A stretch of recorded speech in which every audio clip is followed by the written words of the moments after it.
안녕하세요. 시청자 여러분의 편안한 동반자, 여유로운 노후입니다. 사람들은 흔히 시간이 모든 상처를 치유한다고 말합니다. 하지만 어떤 고통은 시간이 흐를수록 더 깊이 파고들어 꺼지지 않는 불씨처럼 마음속에서 조용히 타오르기도 합니다. 3년. 지난 3년이라는 시간 동안 저는 제 자신의 집에서 마치 그림자처럼 살아왔습니다. 3년간 상복을 벗지 않았고 남편의 제사상 위 향불은 단 하루도 꺼진 적이 없었습니다. 그리고 그 3년은 제 연약한 어깨에 하늘이 무너지는 듯한 비극을 짊어지고 버텨온 시간이었습니다. 저는 저의 이 모든 희생이 일찍 세상을 떠난 남편에 대한 마지막 도리이자 가치 있는 일이라고 굳게 믿었습니다. 하지만 제가 믿었던 모든 것, 제가 흘렸던 피와 땀과 눈물이 실은 끔찍한 거짓 위에 세워진 모래성이었다는 사실을 깨닫기 전까지는 말입니다. 제가 3년 내내 그리워하며 눈물 흘렸던 죽은 줄로만 알았던 남편이 흙먼지 투성이 배달원 복장을 한 제 눈앞에 수십억 원짜리 호화로운 빌라에서 걸어 나오는 그 운명의 오후를 마주하기 전까지는요. 귀를 찢는 경적 소리, 뿌연 매연으로 가득한 서울의 거리는 어느새 제 삶의 일부가 되었습니다. 저는 낡은 오토바이의 핸들을 꽉 쥐었습니다. 등 뒤에는 커다란 배달통이 위태롭게 실려 있었죠. 불타는 듯한 7월의 뙤약볕이 얼굴과 팔에 내리쬐어 피부는 새까맣게 타들어갔습니다. 땀으로 등은 흥건히 젖었지만 쉴 틈이 없었습니다. 이 배달만 마치고 해가 지기 전에 서둘러 집으로 돌아가야 했습니다. 집에는 시어머니가 저를 기다리고 계셨으니까요. 어머니는 제가 떠먹여드리는 죽을, 갈아드리는 기저귀를, 감각이 사라진 다리를 주물러줄 제 손길을 기다리고 계셨습니다. 3년 전 제 남편 민준 씨는 건설 현장 비계 붕괴 사고로 영원히 제 곁을 떠났습니다. 그는 착하고 능력 있는 건설 기술자였고 우리 가족의 든든한 기둥이었습니다. 남편의 죽음은 청천벽력과도 같았습니다. 저는 사랑하는 남편을 잃었고 시어머니는 유일한 아들을 잃었습니다. 아들의 비보를 들은 시어머니오 여사님은 그 자리에서 쓰러져 뇌출혈로 반신불수가 되셨습니다. 그때부터 집안의 모든 무게가 제 어깨 위로 쏟아졌습니다. 저는 단 한마디의 원망도 하지 않았습니다. 남편이 없으니 이제 제가 남편을 대신해 늙으신 어머니를 봉양해야 할 책임이 있다고 스스로 다짐했습니다. 안정적이던 격리일도 그만뒀습니다. 병원비와 약값을 감당하기엔 월급이 턱없이 부족했기 때문입니다. 저는 배달라이더 일에 뛰어들었습니다. 고된 일이었지만 추가 근무를 하며 조금이라도 돈을 더 벌 수 있었습니다. 친구들과 가족들은 제게 재혼하라고 아직 젊은 나이에 그렇게 청춘을 묻어버릴 수는 없다고 조언했습니다. 하지만 저는 고개를 저었습니다. 남편의 영정 앞에서 평생 어머니를 모시며 수절하겠다고 맹세했으니까요. 그 약속은 제 뼛속 깊이 새겨져 있었습니다. 제 삶은 그렇게 흘러갔습니다. 끝없는 배달 요청, 위태로운 오토바이 질주, 그리고 낡고 눅눅한 작은 집에서의 이름 없는 허드레실의 연속이었습니다. 저의 유일한 기쁨은 시어머니가 맛있게 식사하시는 모습을 볼 때, 그리고 고요한 밤에 제사상 위 남편의 사진을 바라볼 때였습니다. 저는 종종 사진 속 남편에게 말을 걸었습니다. 오늘 하루는 어땠는지, 어떤 힘든 일이 있었는지, 때로는 너무 지치고 외로워 약해지는 제 마음까지도 모두 털어놓았습니다. 저는 남편이 하늘 어딘가에서 저와 어머니를 지켜보고 있을 거라 믿었습니다. 그날 오후 저는 서울에서 가장 호화로운 동네 중 하나인 한남동의 고급 빌라촌으로 배달을 가게 되었습니다. 저는 조금 망설여졌습니다. 그곳은 제가 사는 비좁고 남루한 세상과는 완전히 분리된 다른 세계 같았으니까요. 웅장한 저택들, 번쩍이는 외제차들, 그리고 값비싼 옷을 입은 사람들. 저는 자신이 너무나도 이질적으로 느껴졌습니다. 저는 장미가 가득한 넓은 정원이 딸린 하얀색 빌라 앞에 오토바이를 세웠습니다. 초인종을 누르자 젊은 가사도우미가 나와 물건을 받았습니다. 그녀가 서명을 하는 동안 저는 무심코 반쯤 열린 철제 대문 안쪽을 쳐다보았습니다. 그리고 그 순간 제 심장이 멎는 것 같았습니다. 고급 셔츠를 입은 한 남자가 저에게 등을 보인 채 현관홀에 서 있었습니다. 저 익숙한 몸짓, 저 머리 스타일은 대체 뭐지?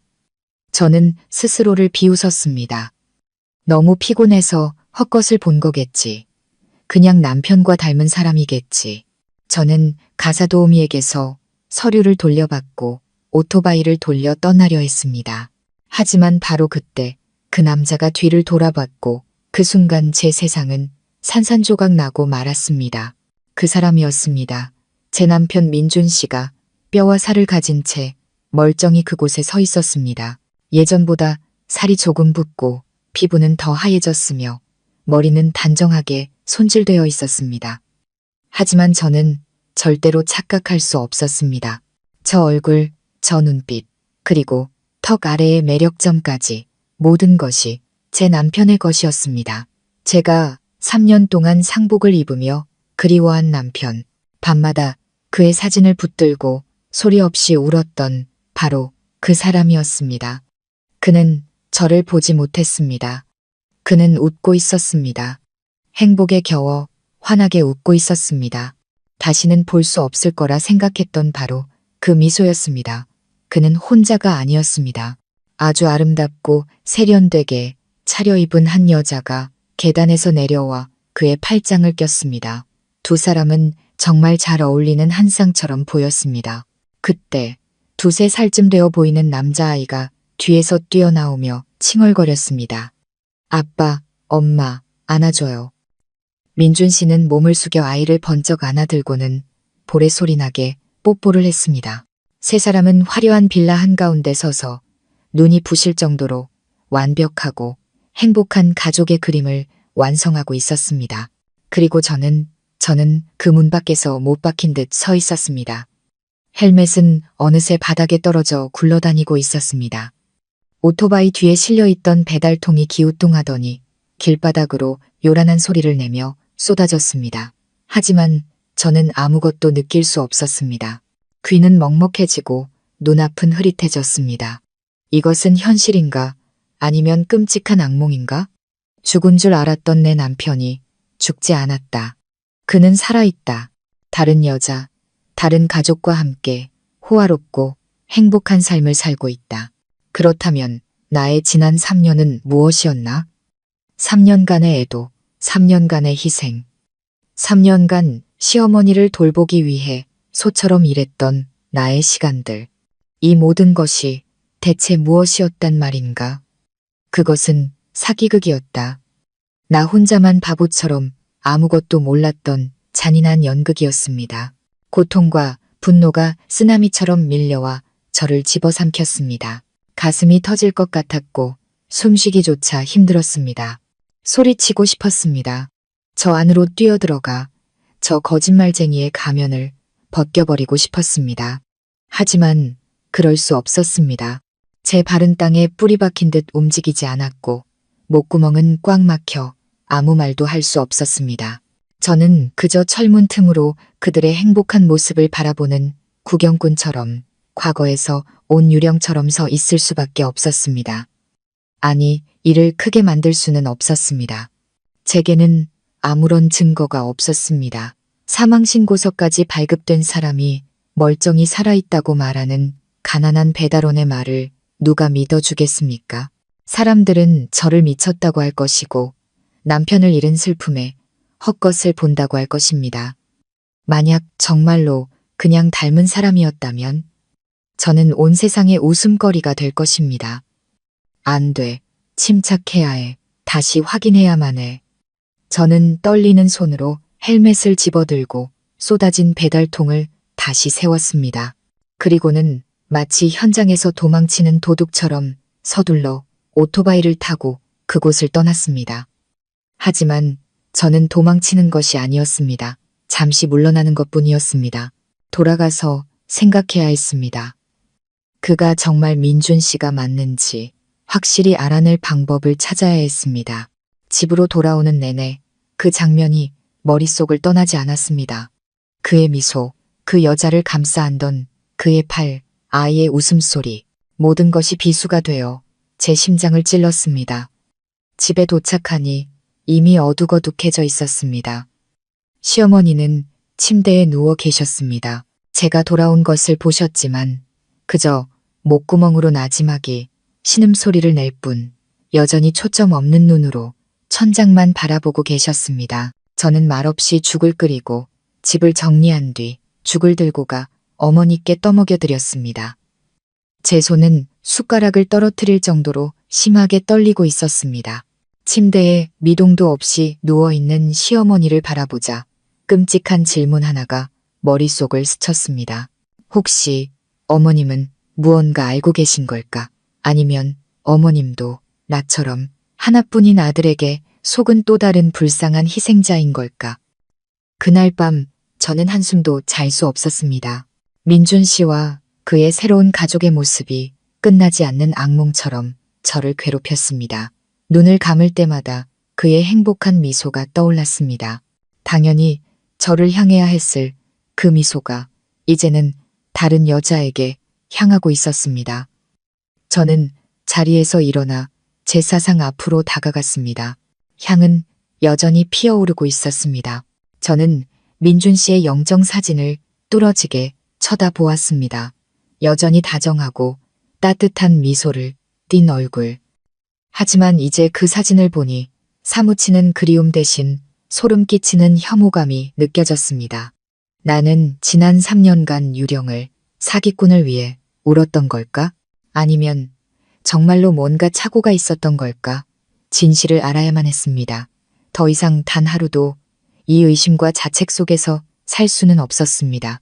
다음 날 아침 저는 시어머니께 몸이 좋지 않아 하루 쉬어야겠다고 말씀드렸습니다. 어머니는 안부 한마디 없이 그저 고개만 살짝 끄덕이셨습니다. 저는 어머니가 하루 종일 드실 음식과 물을 준비하고 집을 깨끗이 청소한 뒤 다시 낡은 오토바이를 타고 한남동의 그 빌라촌으로 향했습니다. 이번에는 배달원이 아니었습니다. 저는 진실을 찾는 사람이었습니다. 그 진실이 아무리 잔인할지라도 말입니다. 저는 너무 가까이 다가가지 못하고 빌라 전체를 관찰할 수 있는 맞은편 길가에 한 허름한 찻집 구석에 자리를 잡았습니다. 앞에 놓인 아이스티는 얼음이 다 녹아 맹물이 된 지 오래였습니다. 심장이 가슴 속에서 미친 듯이 뛰었습니다. 두려우면서도 한편으로는 간절히 바라고 있었습니다.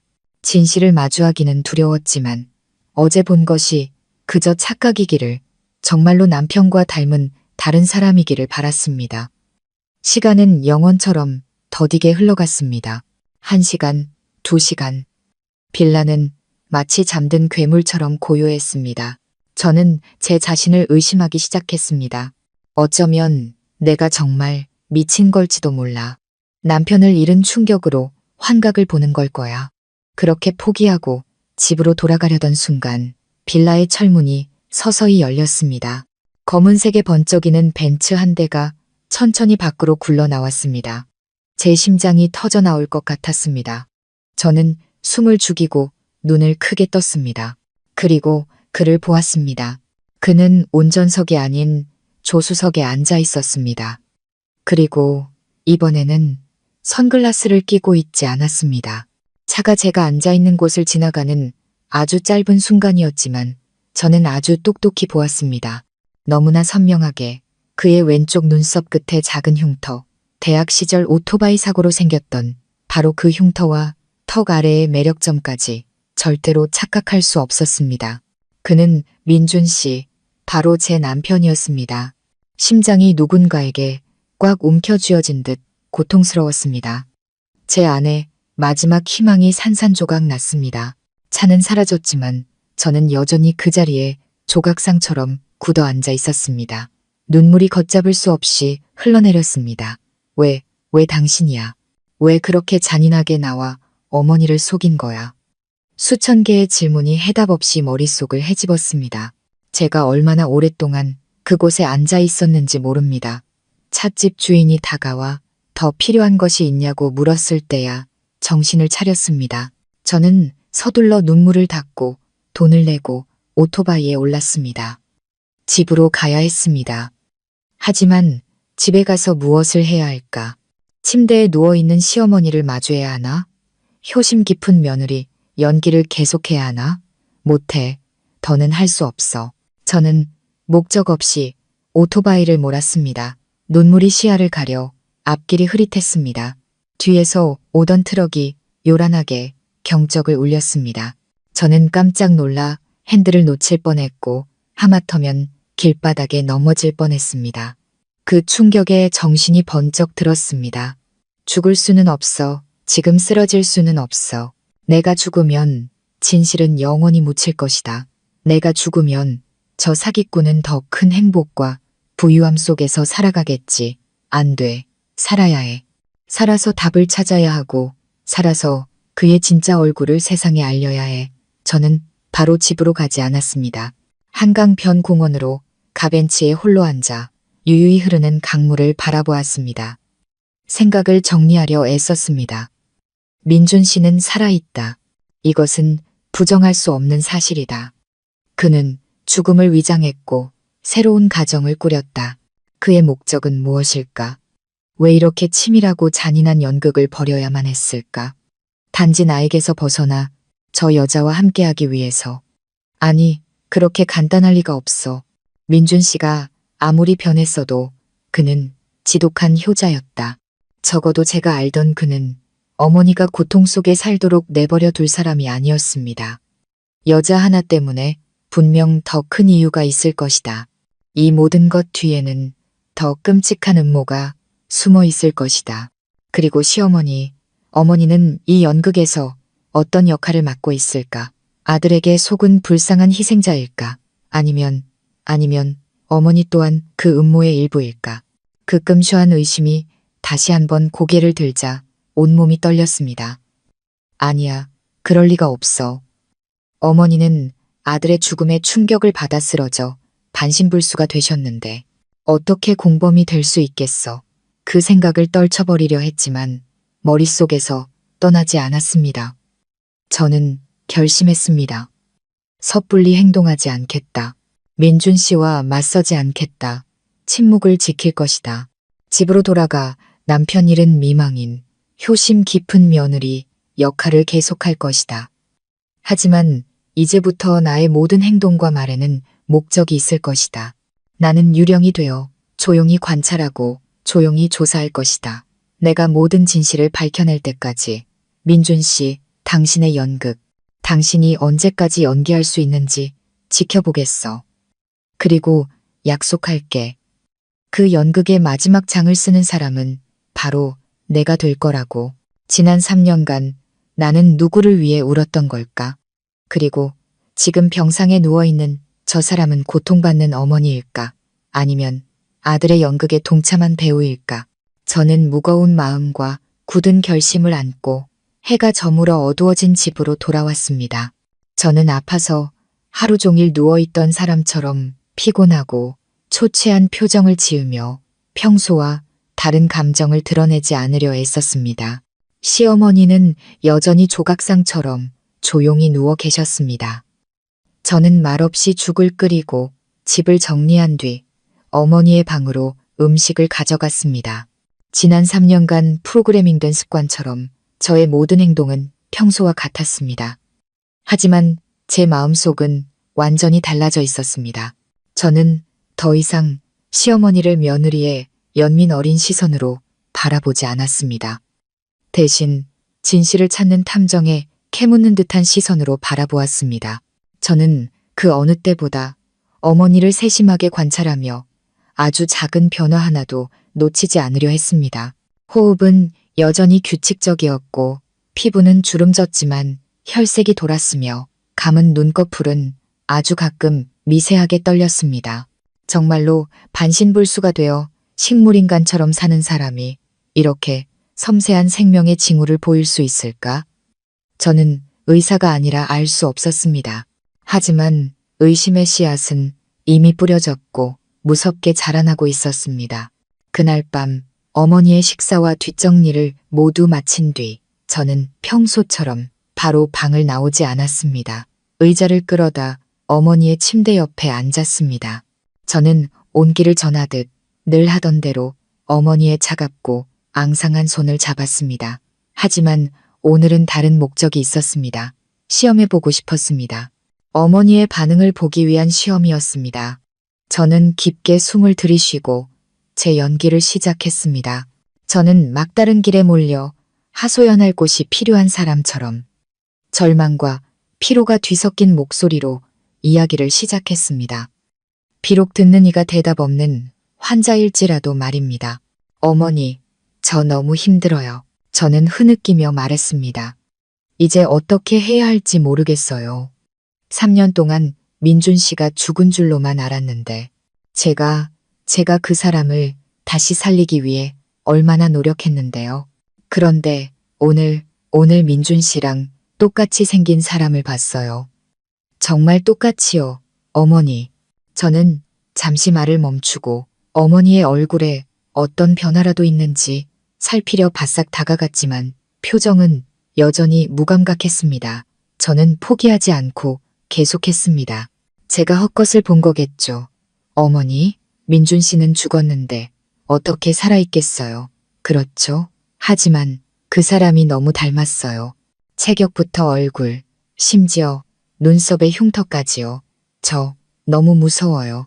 혹시 민준 씨에게 억울한 일이 있어서 원혼이 되어 나타난 걸까요, 어머니?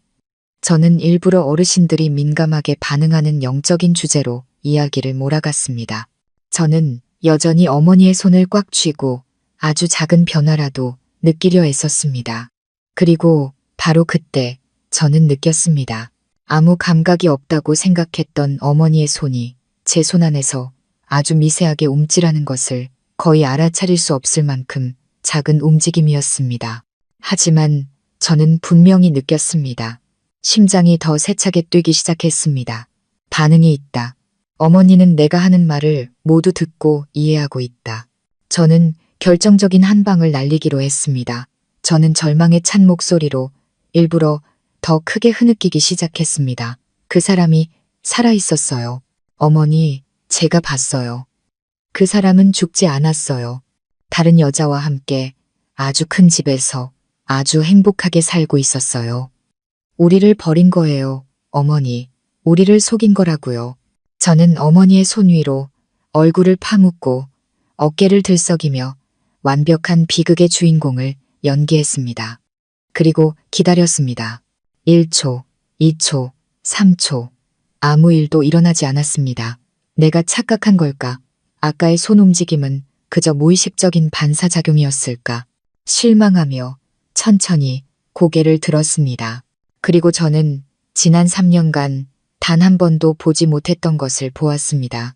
꼭 감긴 어머니의 눈가에서 눈물 한 방울이 천천히 흘러내려 주름진 뺨을 타고 누렇게 변한 베개 시스로 스며들었습니다. 단 한 방울의 눈물이었지만 지금 제게는 그 어떤 자백보다도 더 확실한 증거였습니다. 그것은 아들이 살아있다는 소식을 들은 놀라움이나 슬픔의 눈물이 아니었습니다. 아니었습니다. 저는 분명히 느낄 수 있었습니다. 그것은 죄책감의 눈물, 양심의 가책에 시달리는 공범자의 고통스러운 눈물이었습니다. 제 직감이 맞았습니다. 어머니는 알고 있었습니다. 처음부터 모든 것을 알고 있었던 겁니다. 이 반신불수는 모두 연극이었습니다. 지난 3년간 저를 속이고 저를 무급 가정부로 부려먹으며 아들의 계획을 돕기 위해 어머니가 완벽하게 연기해온 것이었습니다. 끔찍한 진실이 등골을 타고 흘렀습니다. 더 이상 의심이 아니었습니다. 숨이 막힐 정도로 잔인한 확신이었습니다. 내가 지금 누구와 함께 살고 있는 거지. 내가 밤낮으로 누구를 돌보고 있는 거지. 나는 사기꾼과 함께 살고 있을 뿐만 아니라 내 인생을 망친 공범자를 직접 돌보고 있었던 겁니다. 분노와 혐오감이 극에 달했습니다. 당장이라도 일어나 이불을 걷어차고 내가 모든 것을 알고 있다고 소리치고 싶었지만 간신히 참았습니다. 아니, 아직은 때가 아니야. 지금 이를 터뜨리면 그들을 자극하게 될 뿐이야. 이 연극 뒤에 숨겨진 진짜 이유는 영원히 알 수 없게 될 거야. 저는 어머니의 뺨에 흐른 눈물을 부드럽게 닦아주며 여전히 슬픔에 잠긴 목소리로 말했습니다. 어머니, 오지 마세요. 제가 잘못 본 걸 거예요. 푹 주무세요. 저는 일어나 방을 나섰고 문을 닫았습니다. 하지만 문이 닫히자마자 저는 그 자리에 주저앉아 울음이 터져 나오지 않도록 두 손으로 입을 틀어막았습니다. 이 연극은 너무나 잔인했고 배우들은 너무나 악랄했습니다. 하지만 나는 무너지지 않을 것입니다.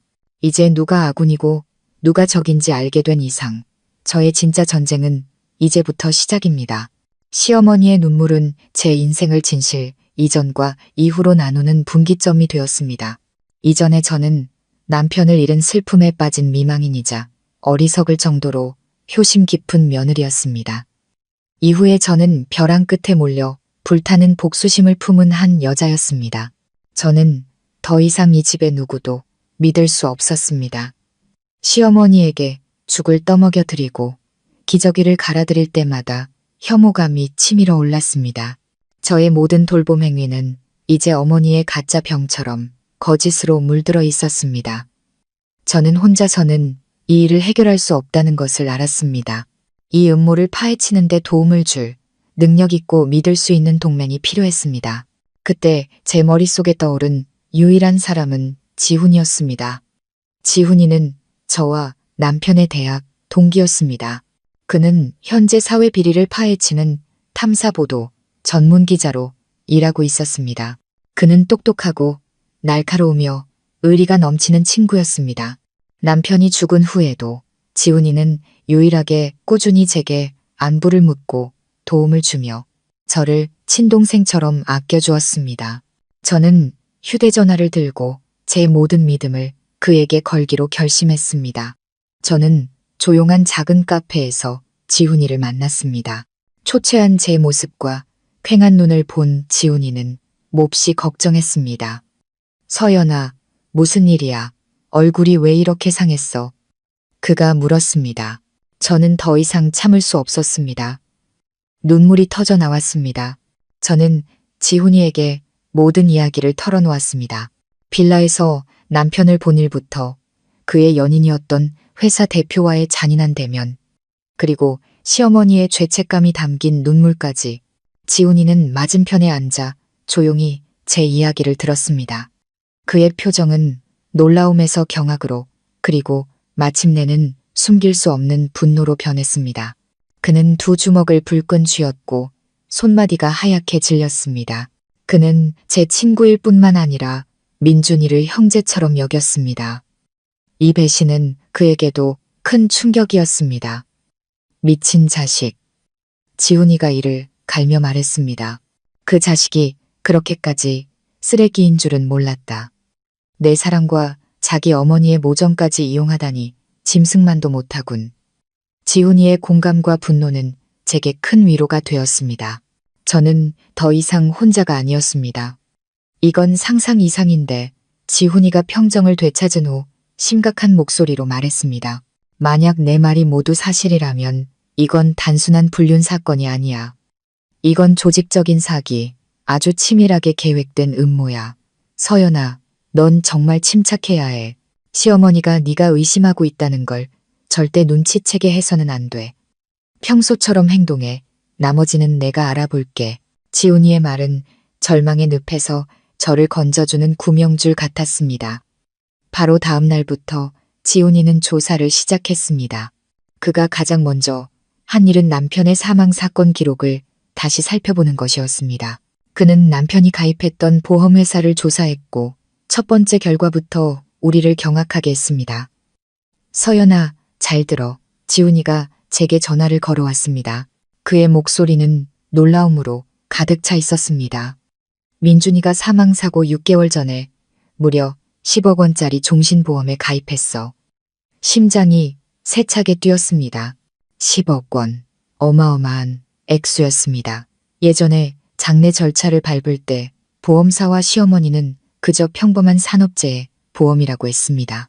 보상금은 몇 천만 원에 불과했고 장례비와 제가 잠시 생활할 수 있는 정도의 돈이었습니다. 저는 속았던 겁니다. 그 보험의 법적 수혜자는 바로 너야, 서연아. 지훈이가 말을 이었습니다. 은행 기록에 따르면 10억 원이 내 통장으로 입금됐어. 하지만 바로 다음 날 그 돈 전액이 출금 위임장을 통해 다른 계좌로 이체됐어. 너 이 사실 알고 있었어. 전혀 몰랐어. 저는 기억을 더듬었습니다. 남편이 죽고 경황이 없던 시절, 그때까지만 해도 멀쩡하셨던 시어머니가 보험금을 받으려면 제 서명이 필요하다고 하셨습니다. 어머니는 서류 뭉치를 제게 내밀었고 저는 슬픔에 잠겨 제대로 읽어보지도 않고 서명을 했습니다. 그 중에는 분명 출금 위임장도 있었을 겁니다. 저는 제 손으로 그렇게 큰 돈을 옮기는 서류에 서명하고도 까맣게 모르고 있었던 겁니다. 저는 너무나 어리석었습니다. 그 계좌는 지훈이가 낮은 목소리로 말했습니다. 수취인 정보가 없는 대포 통장이야. 돈이 그곳으로 들어간 뒤 여러 개의 작은 금액으로 쪼개져 수많은 다른 곳으로 이체된 후 흔적도 없이 사라졌어. 이건 명백한 전문 자금 세탁 행위야. 모든 것이 명확해졌습니다. 이것은 우연이 아니었습니다. 처음부터 계획된 것이었습니다. 남편과 시어머니, 그리고 분명 그 여자까지 세 사람은 10억 원의 보험금을 가로채기 위해 완벽한 연극을 꾸몄던 것입니다. 그들은 저의 사랑과 믿음, 그리고 슬픔을 이용해 저를 그들의 계획을 위한 도구로 만들었습니다. 분노가 극에 달했습니다. 그들은 제 3년의 청춘을 앗아갔을 뿐만 아니라 저를 바보, 그들의 손에 놀아나는 꼭두각시로 만들었습니다. 하지만 왜, 민준 씨는 왜 그런 짓을 해야만 했을까?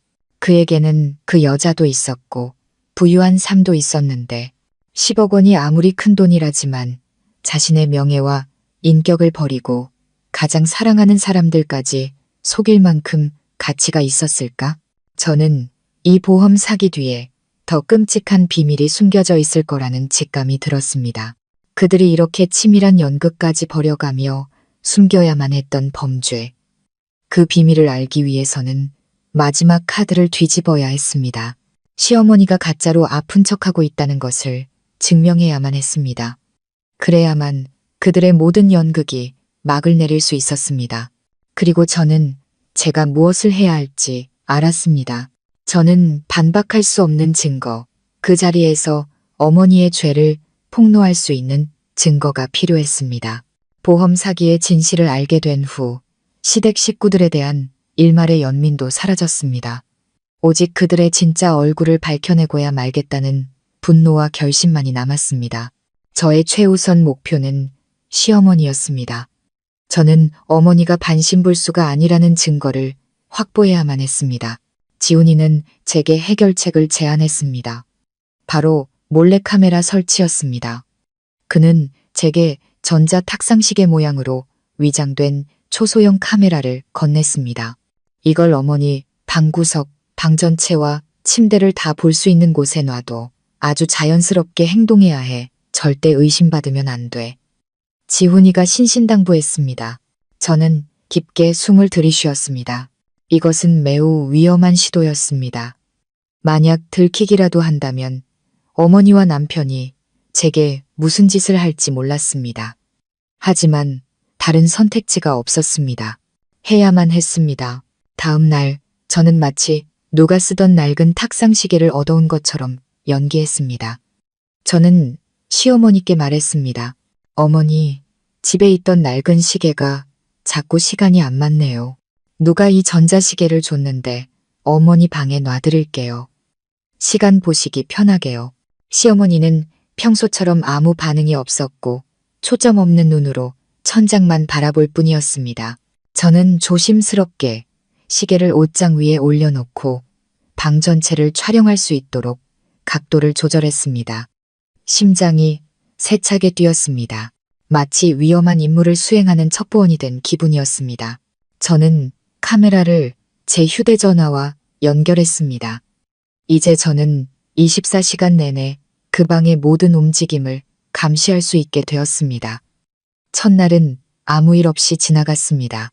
시어머니는 여전히 침대에 미동도 없이 누워 계셨고, 저는 평소처럼 죽을 떠먹여 드리고 기저귀를 갈고 다리를 주물러 드렸습니다. 한때는 제가 너무 과민 반응하는 게 아닐까, 그 눈물이 단순한 우연은 아니었을까 하는 생각도 들었습니다. 하지만 지훈이는 3년 동안 연기해온 사람이 쉽게 허점을 보이지 않을 테니 인내심을 가져야 한다고 말했습니다. 그리고 저의 인내심은 보상을 받았습니다. 이틀째 되던 날 밤 새벽 1시경, 제가 제 방에서 휴대전화 화면을 뚫어지게 보고 있을 때 끔찍한 광경이 펼쳐졌습니다. 반신불수인 줄 알았던 시어머니가 침대에서 스스로 몸을 일으켜 앉았습니다. 어머니는 주위를 한번 둘러보더니 조용히 바닥으로 내려섰습니다. 그녀는 반신불수가 아니었습니다. 아주 멀쩡하게 걸어 다녔습니다. 저는 그 자리에 얼어붙었고 손이 떨려 하마터면 휴대전화를 떨어뜨릴 뻔했습니다. 온몸의 피가 차갑게 식는 것 같았습니다. 역시 그랬어. 모든 것이 연극이었어. 시어머니는 테이블로 걸어가 스스로 물을 따라 맛있게 마셨습니다. 그러고는 옷장으로 가 낡은 가방 깊숙이 숨겨두었던 휴대전화를 꺼냈습니다. 그녀는 번호를 누르고 통화를 시작했습니다. 그녀의 목소리는 더 이상 의미 없는 신음소리가 아니었습니다. 아주 평범하고 심지어는 꽤 즐거워 보이는 목소리였습니다. 여보세요, 아들? 엄마야. 어머니는 남편과 통화하고 있었습니다. 가슴이 무너져 내렸습니다. 저는 서둘러 통화 녹음 기능을 켰습니다.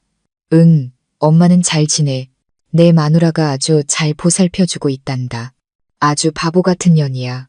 3년 동안 이 집에서 소처럼 일하면서 불평 한마디 없으니 말이야. 그녀는 아기에 찬 웃음소리를 냈습니다. 걱정 마. 그녀는 아무것도 의심 못해. 아직도 내가 진짜 아픈 줄 안다니까. 그런데 말이다. 그녀는 언제쯤 정리할 거니? 계속 여기 어슬렁거리게 두니 엄마도 불안하구나. 혹시라도 뭘 알게 되면 골치 아프잖아. 잠시 침묵이 흘렀습니다. 아마도 남편의 말을 듣고 있는 듯 했습니다. 그래, 알았다. 내 일이나 잘 처리해. 하지만 서둘러야 한다. 아, 유라랑 내 손주는 잘 있지.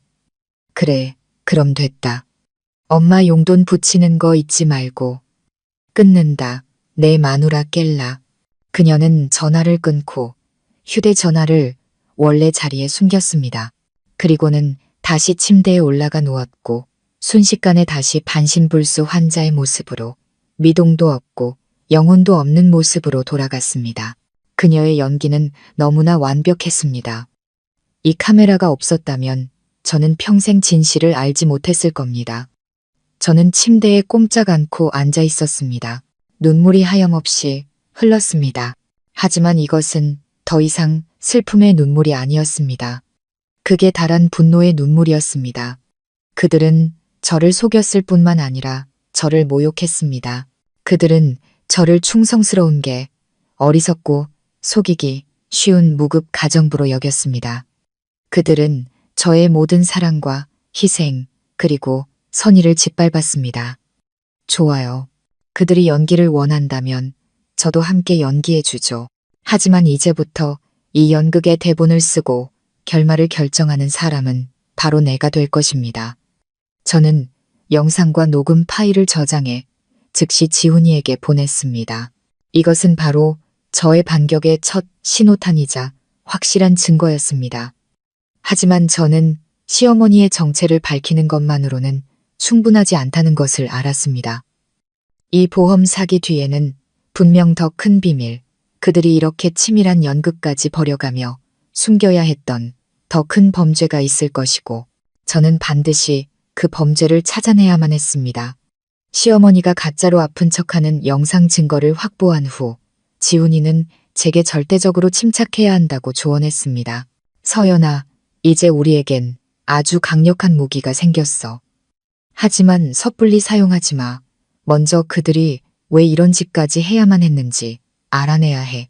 10억 원짜리 보험 사기가 아무리 크다지만 어머니가 3년 동안 반신불수 연기를 하고 아들이 죽은 사람이 될 만큼의 가치가 있을까?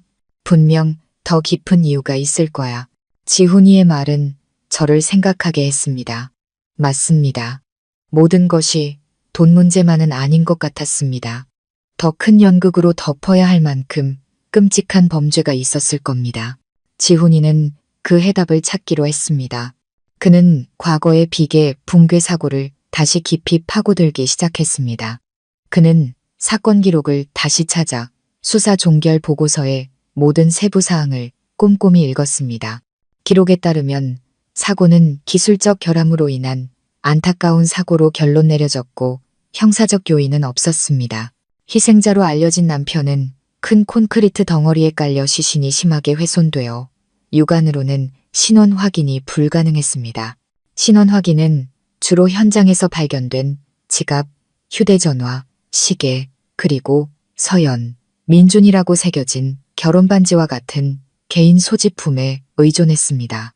의심스러운 점이 바로 여기 있어 서연아, 지훈이가 전화로 말했습니다.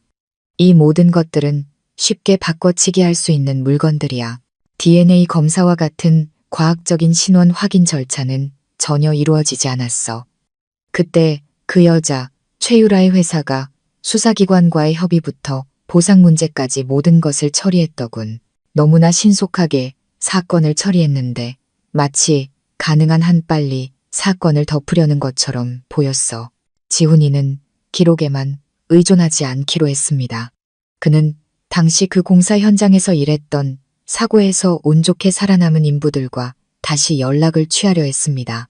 쉬운 일이 아니었습니다. 3년이 지나 많은 사람들이 다른 곳으로 일하러 떠났기 때문입니다. 하지만 기자 특유의 끈기로 지훈이는 마침내 한 사람을 찾아냈습니다. 김 반장이라는 나이든 인부였습니다. 김 반장은 붕괴 사고 발생 후 현장에 가장 먼저 도착했던 사람 중 한 명이었습니다. 처음에 그는 매우 경계하며 이야기하기를 꺼렸습니다. 그는 모든 것이 이미 지난 일이며 다시 이야기해봤자 마음만 아플 뿐이라고 말했습니다.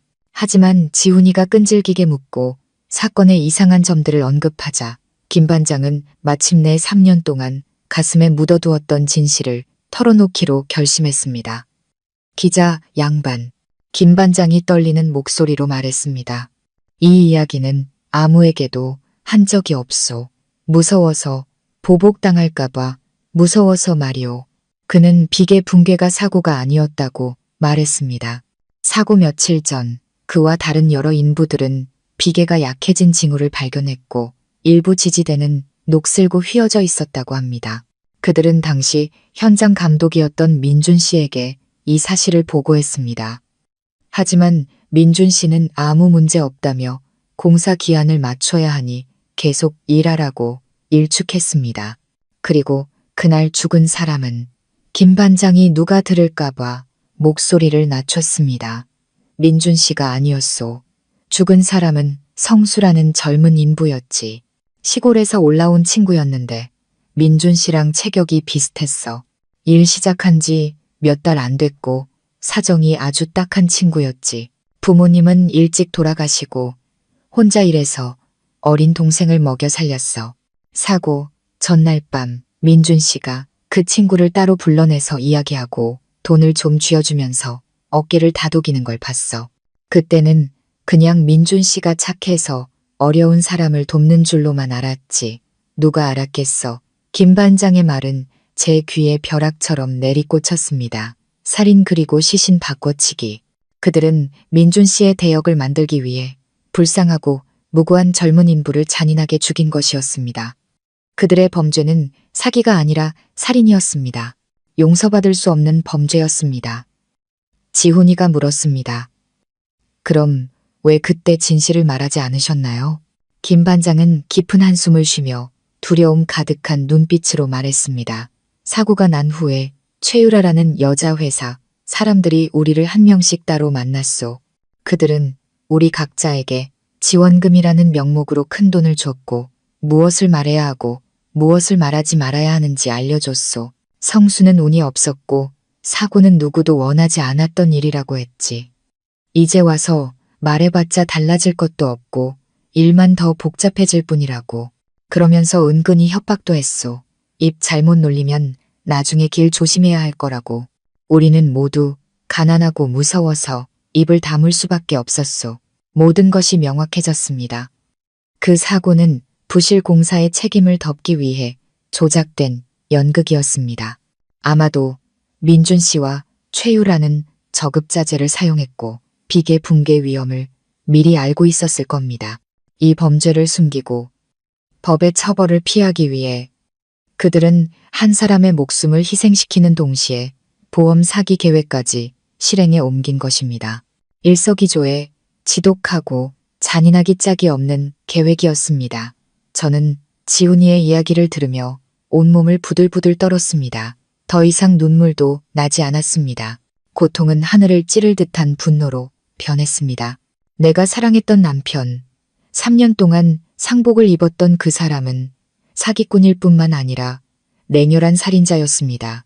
그는 자신의 부와 죄를 지키기 위해 한 사람의 생명을 빼앗고 다른 가족의 미래를 파괴한 것입니다. 저는 더 이상 제 자신만을 위한 정의를 되찾아야 하는 것이 아니었습니다. 억울하게 죽은 성수라는 청년을 위해서도 정의를 되찾아야 했습니다. 어떤 위험이 닥치더라도 이 악마들이 죗값을 치르게 해야만 했습니다. 이 싸움은 이제 완전히 다른 의미를 갖게 되었습니다. 성수 씨의 죽음에 대한 끔찍한 진실을 알게 된 후 저와 지훈이는 함께 앉아 모든 조각을 맞추어 나갔습니다. 잔인하고 비인간적인 음모의 전체 그림이 서서히 아주 세세한 부분까지 명확하게 드러났습니다. 모든 것은 사고에서 시작된 것이 아니었습니다. 그보다 훨씬 오래전 남편과 최유라의 부적절한 관계에서부터 시작되었습니다. 제가 엿들은 시어머니의 통화 내용과 지훈이가 남편의 옛 동료들에게서 알아낸 정보를 통해 우리는 전체 이야기를 재구성할 수 있었습니다. 남편과 최유라는 그가 회사에 막 입사했을 때부터 내연 관계였습니다. 당시 최유라의 회사는 아직 작았습니다. 아름답고 똑똑하지만 야망으로 가득 찬 최유라는 남편에게서 유용한 도구를 보았습니다. 남편은 똑똑하고 능력 있었지만 가난한 출신에 항상 열등감과 불타는 신분 상승 욕구를 가지고 있었습니다. 최유라는 그 약점을 이용했습니다. 그녀는 돈과 지위를 이용해 남편을 후원하고 밀어주며 그를 충성스러운 연인이자 자신의 오른팔로 만들었습니다. 그들의 관계는 단순한 사랑이 아니었습니다. 그것은 야망과 수단으로 가득 찬 두 사람의 공생 관계였습니다. 그렇다면 남편은 왜 저와 결혼했을까? 평범한 격리사원, 부유하지는 않지만 번듯한 가정에서 자란 저는 그의 성공에 전혀 도움이 될 만한 사람이 아니었습니다. 해답은 시어머니에게 있었습니다. 시어머니는 전통적인 분으로 아들이 현모양처와 결혼하여 가정을 꾸리기를 항상 원하셨습니다. 어머니는 너무 강하고 일밖에 모르는 최유라를 받아들이지 않으셨습니다. 남편은 최유라를 사랑했지만 맹목적으로 효심이 깊은 사람이었습니다. 그는 어머니의 말씀을 거역할 용기가 없었습니다. 그래서 제가 선택되었습니다. 저는 시어머니를 만족시키고 남편과 최유라의 비밀스러운 관계를 가려줄 완벽한 위장막, 착한 아내가 되기 위해 선택된 것이었습니다. 결혼 초 그가 제게 보여주었던 사랑, 다정한 행동들, 모든 것이 연기였습니다. 그는 너무나 연기를 잘했고 저는 그것을 완전히 믿었습니다. 저는 제 인생의 행복을 찾았다고 순진하게 생각했지만 실은 그의 체스판 위에 노인졸에 불과했습니다. 그들의 가짜 사망 계획은 최유라의 회사가 대규모 프로젝트를 수주하면서 생겨났습니다. 이익을 극대화하기 위해 그들은 저급하고 값싼 자재를 사용하며 부실 공사를 하기 시작했습니다. 사고가 발생한 프로젝트가 바로 그 중 하나였습니다. 아마도 그들은 비계 붕괴 위험이 매우 높다는 것을 미리 알고 있었을 것이고 이를 해결하는 대신 기회로 삼아 일석이조의 계획을 세운 것입니다. 그 계획에는 세 가지 주요 목적이 있었습니다. 첫째, 최유라가 회사를 확장하는 데 필요한 종잣돈인 10억 원의 종신보험금을 타내는 것. 둘째, 현장 책임자였던 남편의 죽음을 이용해 비계 붕괴 및 부실 공사와 관련된 모든 형사 및 민사 책임을 덮어버리는 것. 죽은 사람은 처벌할 수 없으니까요. 셋째, 그리고 남편의 개인적인 목적은 어머니의 반대나 사회적 비난 없이 저와 원치 않았던 결혼 생활에서 벗어나 당당하게 최유라에게 가는 것이었습니다. 너무나 완벽하고 너무나 잔인한 계획이었습니다. 이 계획을 실행하기 위해 그들은 한 사람의 도움이 필요했습니다. 바로 시어머니였습니다. 남편이 어떻게 어머니를 설득했을까요? 아마도 그는 부유한 미래와 어머니가 그토록 바라던 손주에 대한 환상을 그려주었을 겁니다. 그리고 시어머니는 아들에 대한 맹목적인 사랑과 탐욕에 눈이 멀어 그 끔찍한 연극에 동참하기로 한 것입니다. 어머니는 아들의 목적을 돕기 위해 3년 동안 갇힌 삶을 감수하며 단신불수 연기를 하기로 동의했습니다. 그녀의 모정은 병적인 사랑, 범죄에 대한 동조가 되어버렸습니다. 그렇다면 이 연극에서 저의 역할은 무엇이었을까요? 저는 남편을 잃고 눈물 흘리는 불쌍한 아내였습니다. 저는 전신마비 시어머니를 돌보기 위해 청춘을 바친 효심 깊은 며느리였습니다. 그리고 가장 중요한 것은 제가 보험금의 합법적인 수혜자이자 10억 원이 빠져나가는 서류에 아무것도 모르고 서명한 사람이었다는 것입니다. 저는 피해자이자 도구이자 그들의 범죄를 위한 가장 완벽한 방패였습니다.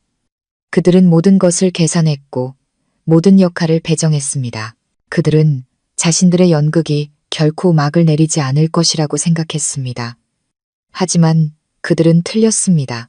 그들은 벼랑 끝에 몰린 한 여자의 끈기를 과소평가했고 자신들이 저지른 죄의 대가를 얕보았습니다. 모든 비밀은 언젠가 빛 아래 드러나기 마련입니다. 그리고 이제 모든 진실을 알게 된 제가 그 무대에 막을 내릴 것입니다. 저는 더 이상 두렵지 않습니다.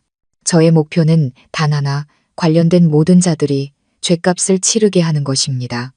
이 전쟁에는 자비란 없습니다. 저를 위해, 억울하게 죽은 성수 씨를 위해, 그리고 정의를 위해 그들의 연극은 이제 끝날 시간입니다. 거의 모든 진실을 손에 쥔 후 저와 지훈이는 매우 신중하게 행동해야 한다는 것을 알았습니다. 우리의 상대는 단순한 사기꾼이 아니라 어떤 수단과 방법도 가리지 않는 잔인한 사람들이었습니다. 남편, 최유라, 그리고 시어머니. 이 세 사람은 견고한 범죄 동맹을 형성했습니다. 그들이 3년 동안이나 비밀을 성공적으로 숨겼다는 것은 그들이 보통 내기가 아니라는 것을 의미했습니다. 지훈이가 제게 말했습니다. 서연아, 이제 우리가 해야 할 일은 두 가지야. 첫째, 넌 계속 연기해야 해. 심지어 더 실감나게 말이야. 시어머니가 조금이라도 의심하지 못하게 해. 둘째, 우린 법정에 제출할 수 있는 더 확실한 물적 증거가 필요해. 김 반장님 같은 증인의 증언은 매우 중요하지만 그것만으로는 그들을 유죄로 만들기에 충분하지 않을 수도 있어. 저는 지훈이의 의도를 이해했습니다. 우리에겐 반박할 수 없는 무언가가 필요했습니다. 제가 계속 연기를 하는 동안 지훈이는 기자의 능력을 발휘해 더 깊이 파고들었습니다. 그는 부동산 투자자로 위장해 최유라의 회사에 접근했습니다. 그는 회사의 내부 구조와 현재 진행 중인 프로젝트를 파악하고 그들의 장부에서 허점을 찾으려 했습니다.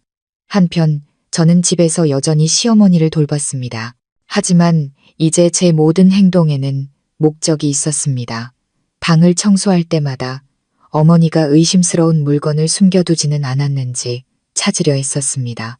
남편의 영정사진에 말을 걸 때마다 일부러 조금 더 큰 소리로 저의 어려움과 피로를 토로하며 어머니에게서 어떤 반응이라도 이끌어내려 했습니다. 하지만 그녀는 너무나 뛰어난 배우였습니다. 여전히 미동도 없이 영혼 없는 모습으로 누워만 있었습니다. 아마 남편과 최유라도 무언가 이상한 낌새를 채기 시작한 것 같았습니다. 투자자로 위장한 지훈이의 등장이 최유라를 경계하게 만들었거나 혹은 시어머니가 통화 중에 무심코 불안감을 내비쳤을 수도 있습니다. 그들은 행동에 나서기 시작했습니다. 직접 나서지 않고 간접적인 방법으로 저를 위협하고 경고하며 제가 겁을 먹고 멈추기를 바랐습니다. 저의 악몽은 낯선 번호로 온 문자 메시지로 시작되었습니다. 분수껏 조용히 살아. 알 필요 없는 일에 끼어들지 마. 넌 그냥 개미일 뿐이야. 코끼리에게 덤비지 마. 이런 익명의 문자들이 한밤중에 제 휴대전화로 전송되어 저를 소름 돋게 했습니다. 하지만 저는 두렵지 않았습니다. 저는 모든 문자를 지훈이에게 증거로 보냈습니다. 문자가 효과가 없자 그들은 더 대담하게 행동하기 시작했습니다. 어느 날 저녁, 제가 배달을 마치고 돌아오는 길에 오토바이 2대가 갑자기 제 앞을 가로막았습니다. 험악하게 생긴 두 청년이 아무 말 없이 쇠파이프로 제 오토바이 뒤에 배달통을 박살냈습니다. 그들은 저를 건드리지 않고 배달통만 부순 뒤 굉음을 내며 사라졌습니다. 그것은 명백한 경고였습니다. 그들은 언제든지 저를 찾을 수 있으며 다음번에는 배달통만으로 끝나지 않을 것이라고 말하고 있었습니다. 저는 두려웠지만 물러서지 않았습니다. 두려움은 오히려 제 결심을 더욱 굳건하게 만들었습니다. 저는 제가 올바른 길을 가고 있다는 것을 알았습니다. 그들의 반응은 그들이 두려워하기 시작했다는 증거였습니다. 그들은 진실이 드러나는 것을 두려워하고 있었습니다. 저는 이 일을 지훈이에게 말했습니다. 그는 제 안전을 매우 걱정했습니다. 그는 제게 위험을 피하기 위해 잠시 배달 일을 쉬고 집에 있으라고 조언했습니다. 하지만 저는 동의하지 않았습니다. 아니, 지훈아. 평소처럼 계속 살아야 해. 내가 갑자기 일을 그만두면 그들은 내가 겁먹었다는 걸 알게 될 거야. 그러면 더 기세등등해지겠지. 게다가 난 밖으로 나가야 해. 그것 또한 상황을 살피고 기회를 찾는 방법이야. 저는 조심스럽게 일을 계속했습니다. 지훈이는 비밀리에 전직 형사인 친구에게 부탁해 멀리서 저를 보호하도록 했습니다. 그들의 위협은 멈추지 않았습니다. 어느 날은 제 오토바이 타이어가 누군가에 의해 찢겨 있는 것을 발견했고 또 어느 날은 죽은 고양이가 제 집 마당에 던져져 있었습니다. 그들은 제 정신을 고문하고 제 삶을 공포의 연속으로 만들어 제가 무너지고 포기하기를 바랐습니다. 하지만 그들은 틀렸습니다. 그들이 상대하고 있는 여자는 더 이상 3년 전의 나약하고 순종적인 서연이가 아니었습니다. 배신의 고통은 저를 그 누구보다 강하고 끈질기게 만들었습니다. 그들의 모든 위협은 제게 힘을 더해주고 제 결심을 더욱 굳건하게 할 뿐이었습니다. 저는 이 싸움이 쉽지 않을 것이고 매우 위험할 수 있다는 것을 알았지만 더 이상 잃을 것이 없었습니다. 저는 남편을, 사랑을, 3년의 청춘을 잃었습니다. 이제 제게 남은 유일한 것, 그리고 제가 싸워서 되찾아야 할 유일한 것은 바로 정의였습니다. 그리고 저는 결코 포기하지 않을 것입니다. 그 악당들이 법의 심판대에 서서 죗값을 치르는 그날까지 남편과 최유라의 위협은 저를 위축시키기는커녕 오히려 제게 아이디어를 주었습니다. 그들이 심리전을 원한다면 저도 함께 놀아주기로 했습니다. 저는 더 이상 그들의 연극에 등장하는 배우가 아닐 것입니다. 저는 제 스스로 다른 연극 속의 연극을 쓸 것이고 그 감독은 바로 제가 될 것입니다. 제 계획은 간단했습니다. 그들의 두려움을 제 무기로 만드는 것이었습니다. 저는 가장 약한 고리이자 제가 접근할 수 있는 유일한 정보 채널인 시어머니를 이용해 제가 남편과 최유라에게 전하고 싶은 메시지를 전달하기로 결심했습니다. 저는 극도로 겁에 질린 며느리라는 새로운 역할을 연기하기 시작했습니다. 시어머니를 돌볼 때마다 저는 일부러 넋이 나간 표정을 짓고 손발을 떨었습니다. 저는 마치 혼잣말을 하는 것처럼 어머니에게 하소연했습니다. 어머니, 저 너무 무서워요. 요즘 자꾸 누가 저를 미행하고 협박해요. 더 이상 아무것도 알아보려 하지 말래요. 그렇지 않으면 가만두지 않겠다고. 저 이제 어떡하죠, 어머니? 차라리 차라리 이 집 팔고 우리 시골 내려가서 조용히 살까요? 여기는 너무 무서워요. 제가 어머니를 제대로 모실 수 없을 것 같아요. 저는 흐느끼며 완벽하게 연기했습니다. 시어머니는 여전히 미동도 없이 누워 있었지만 저는 그녀가 한마디도 놓치지 않고 듣고 있다는 것을 알았습니다. 그리고 제 예상대로 그날 밤 감시 카메라를 통해 보니 어머니는 다시 몰래 남편에게 전화를 걸고 있었습니다. 이번에 그녀의 목소리는 더 이상 즐겁지 않았습니다. 공포와 걱정으로 가득 차 있었습니다. 아들아, 큰일 났다. 누가 서연이 그년을 미행하는 것 같아. 아주 겁에 질려서 정신을 못 차린다. 집 팔고 시골로 내려가자고까지 하잖니. 어떻게 좀 해봐. 진짜 집 팔면 우린 어디서 살아. 그리고 저러다 너무 무서워서 경찰에 신고라도 하면 어떡해. 그녀는 당황한 목소리로 속사포처럼 말했습니다. 저는 전화기 너머 남편의 표정을 상상할 수 있었습니다. 분명 그도 매우 당황하고 있을 것입니다. 그의 계획은 저를 겁줘서 입 다물게 하는 것이었지 겁에 질려 도망가서 일을 더 복잡하게 만드는 것이 아니었습니다. 저는 그들의 내부에 혼란의 씨앗을 뿌리는데 성공했습니다. 저는 제 연극을 계속했습니다. 며칠 후 저는 다시 시어머니에게 한탄했습니다.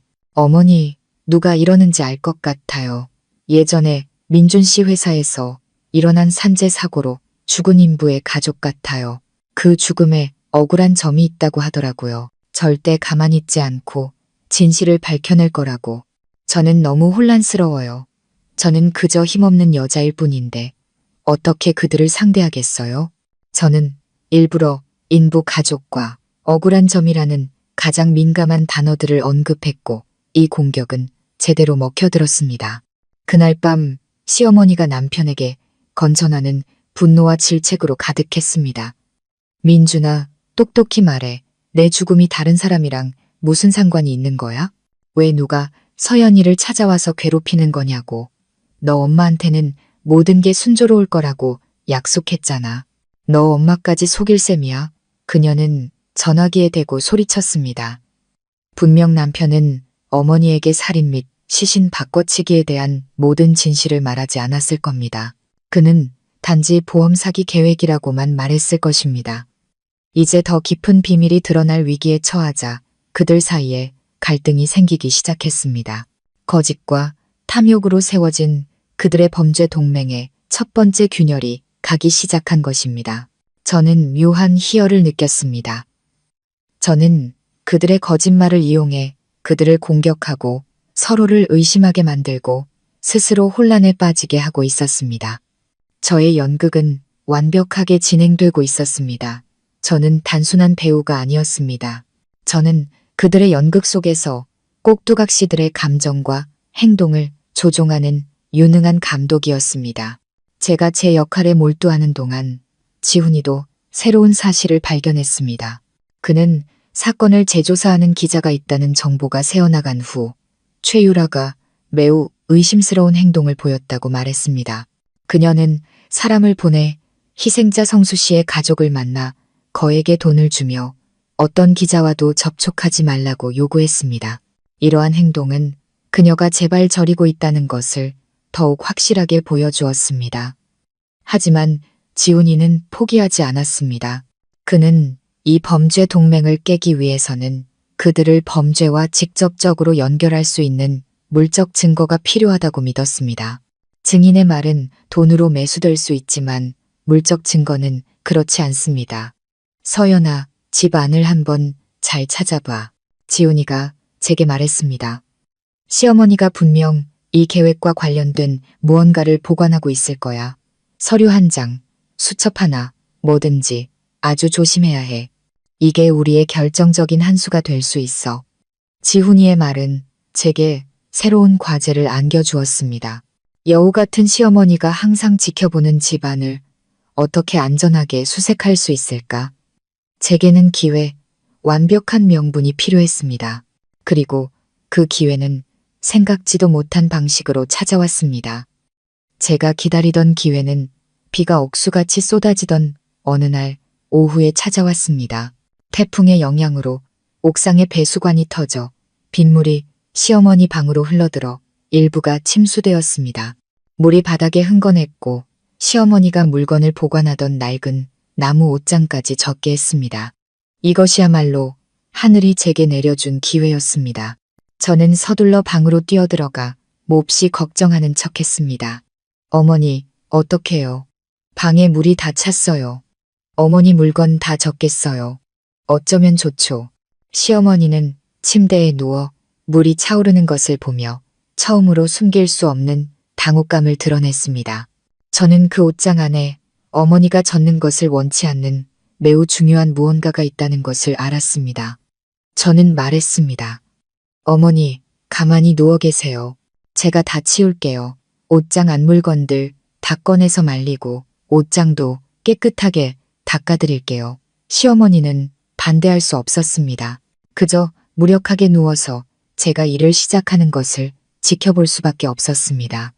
저는 옷장에서 물건을 하나씩 조심스럽게 꺼냈습니다. 대부분 낡은 옷과 남편의 옛 앨범이었습니다. 저는 천천히 정리하는 척했지만 실제로는 눈으로 모든 것을 훑으며 의심스러운 것이 없는지 찾고 있었습니다. 그리고 마침내 그것을 발견했습니다. 옷장 맨 아래 비닐봉지에 여러 겹 쌓여 있는 세월의 흔적으로 녹이 쓴 작은 양철 상자였습니다. 겉보기에는 평범했지만 시어머니가 이렇게 꼼꼼하게 보관했다는 사실만으로도 그 안에는 분명 비밀이 담겨 있다는 것을 알 수 있었습니다. 저는 시어머니를 흘끗 보았습니다. 그녀는 제 손에 들린 상자를 뚫어지게 쳐다보고 있었고 그 눈에는 걱정과 두려움이 가득했습니다. 저는 못 본 척하며 상자를 들고 말했습니다. 어머니, 이 상자도 좀 젖었네요. 제가 거실로 가져가서 닦아드릴게요. 저는 그녀의 반응을 기다리지 않고 서둘러 상자를 들고 거실로 나갔습니다. 저는 그녀가 아무것도 할 수 없다는 것을 알았습니다. 저는 거실 문을 닫았습니다. 심장이 세차게 뛰었습니다. 이것은 그들의 모든 범죄와 비밀을 담고 있는 판도라의 상자일지도 모릅니다. 저는 떨리는 손으로 낡은 자물쇠를 열었습니다. 안에는 보석이나 돈이 아니라 우리의 조사에 훨씬 더 귀중한 것들이 들어 있었습니다. 첫 번째는 몇 가지 개인 소지품이었습니다.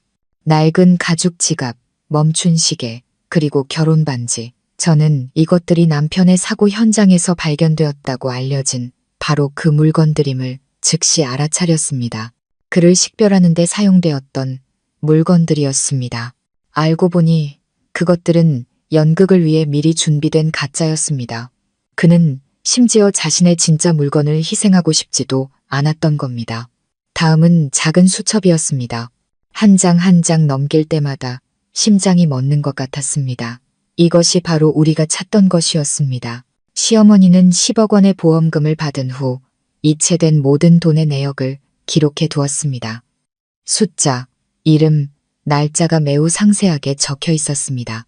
최유라의 회사로 이체된 큰 금액도 있었고 한남동의 빌라를 사는데 사용된 금액도 있었으며 매달 정기적으로 시어머니 자신의 계좌로 이체된 작은 금액들도 있었습니다. 아마도 남편이 보내주는 용돈이었을 겁니다. 이 수첩은 그들의 사기와 자금 세탁 행위에 대한 반박할 수 없는 증거였습니다. 하지만 저를 가장 충격에 빠뜨린 것은 상자 맨 아래에 있었습니다. 그것은 누렇게 변한 몇 장의 사진이었습니다. 사진 속에는 남편과 최유라가 있었는데 훨씬 젊어 보였습니다. 그들은 해변에서 매우 다정하게 서로를 껴안고 있었습니다. 놀라운 것은 사진 뒤에 적힌 날짜가 저와 남편이 결혼하기 훨씬 전이라는 것이었습니다. 알고 보니 그들의 관계는 최근에 시작된 것이 아니었습니다. 그들은 처음부터 저를 속이고 있었던 겁니다. 저의 결혼, 저의 사랑, 모든 것이 그들의 오랜 계획의 일부였습니다. 저는 상자를 닫았습니다. 손발이 차갑게 식었습니다. 진실은 너무나 잔인했습니다. 저는 제가 필요한 모든 것을 손에 넣었습니다. 이 증거들은 그들 세 사람을 모두 감옥에 보내기에 충분했습니다.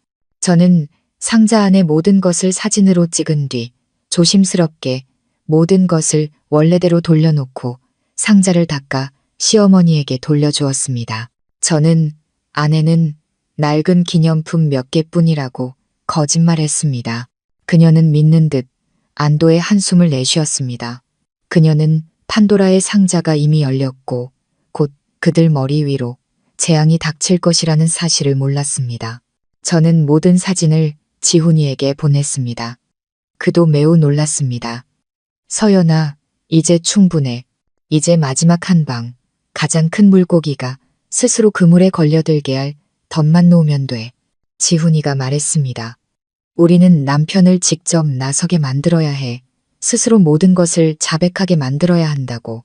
그러기 위해서는 정말 매력적인 미끼가 필요해. 똑똑하고 신중한 그 자식이 이성을 잃고 모습을 드러낼 만한 미끼 말이야. 그리고 그 미끼를 만들 수 있는 사람은 단 한 명, 바로 지훈이뿐이었습니다.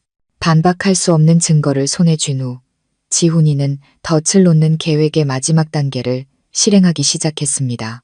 그는 최유라 같은 인물, 거대 기업을 운영하는 사람에게 가장 두려운 것이 명예와 신뢰가 무너지는 것임을 알고 있었습니다.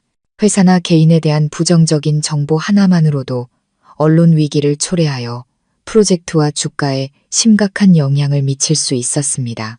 지훈이는 바로 이 약점을 공략하기로 했습니다. 그는 기자로서 3년 전 비계 붕괴 사고에 대한 매우 상세한 탐사보도 기사를 작성했습니다. 기사는 누구의 실명도 거론하지 않았지만 암시적인 내용과 날카로운 의문들을 연이어 제기했습니다. 그는 왜 대규모 공사 현장에서 그런 끔찍한 사고가 발생할 수 있었는가? 시공 품질에 문제가 있었던 것은 아닌가? 왜 희생자의 신원은 그렇게 서둘러 허술하게 확인되었는가?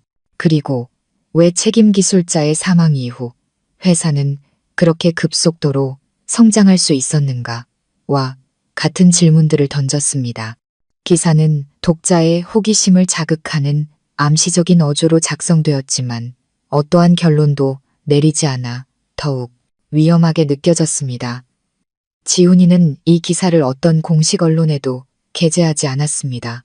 그는 단지 초고를 몇몇 친한 동료 기자들에게만 보내고 우연을 가장해 건설 및 부동산 업계 일부 사람들의 귀에까지 들어가도록 유출시켰습니다.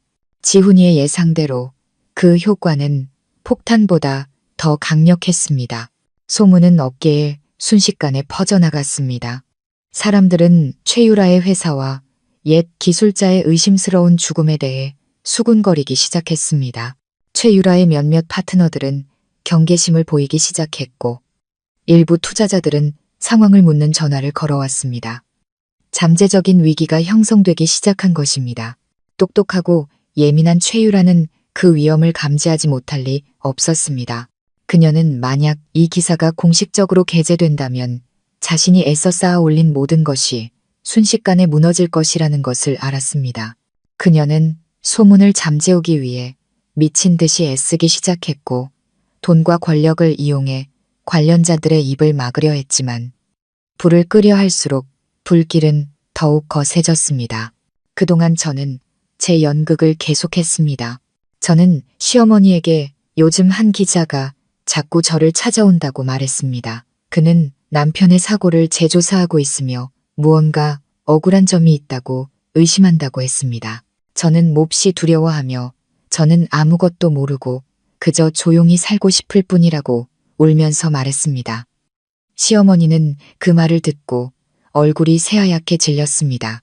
그녀는 만약 그 기자가 진실을 밝혀낸다면 남편과 최유라뿐만 아니라 자신도 죄를 피할 수 없다는 것을 알았습니다.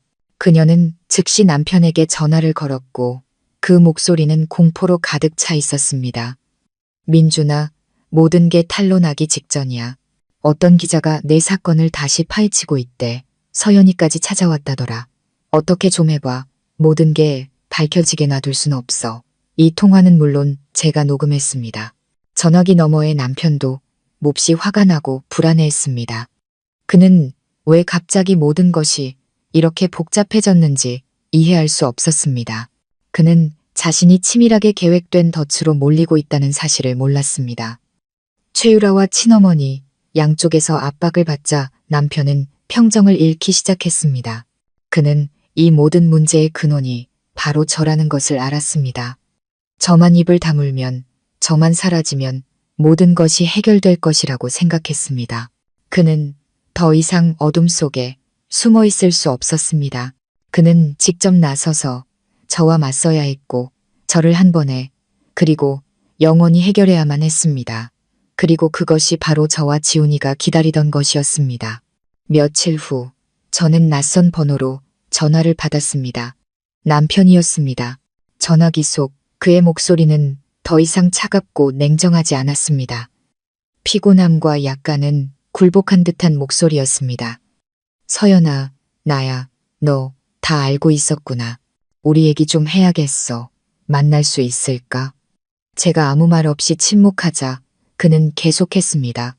두려워하지 마. 그의 목소리는 간절하게 들렸습니다.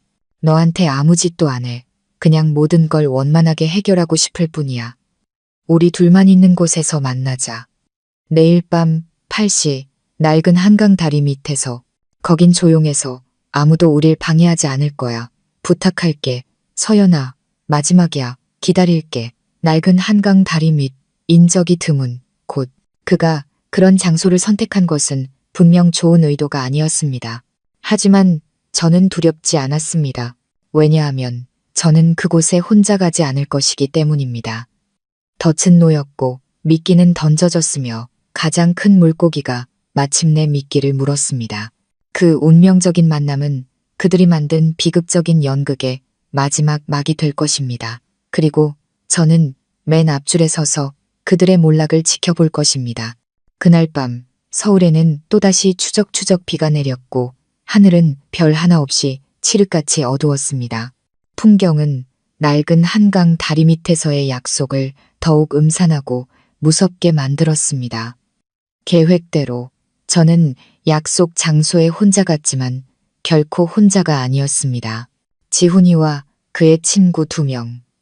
전문 촬영 기사들이 이미 일찌감치 그곳에 도착해 있었습니다. 그들은 야간 촬영이 가능한 고성능 적외선 카메라 2대를 서로 다른 각도에 비밀리에 설치했고 고감도 녹음 장치도 준비했습니다. 그들은 멀지 않은 곳에 주차된 차 안에서 몸을 숨기고 모니터를 통해 모든 것을 지켜보고 있었습니다.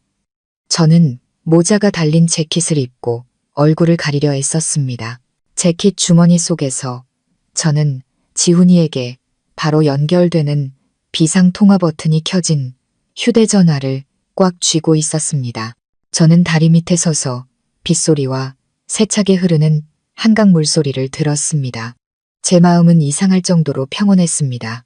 더 이상 두려움은 없었습니다. 오직 기다림만이 있었습니다. 제 인생을 망친 그자와 마주할 순간을 기다리고 있었습니다. 정확히 8시 검은색 승용차 한 대가 다가와 제게서 조금 떨어진 곳에 멈췄습니다.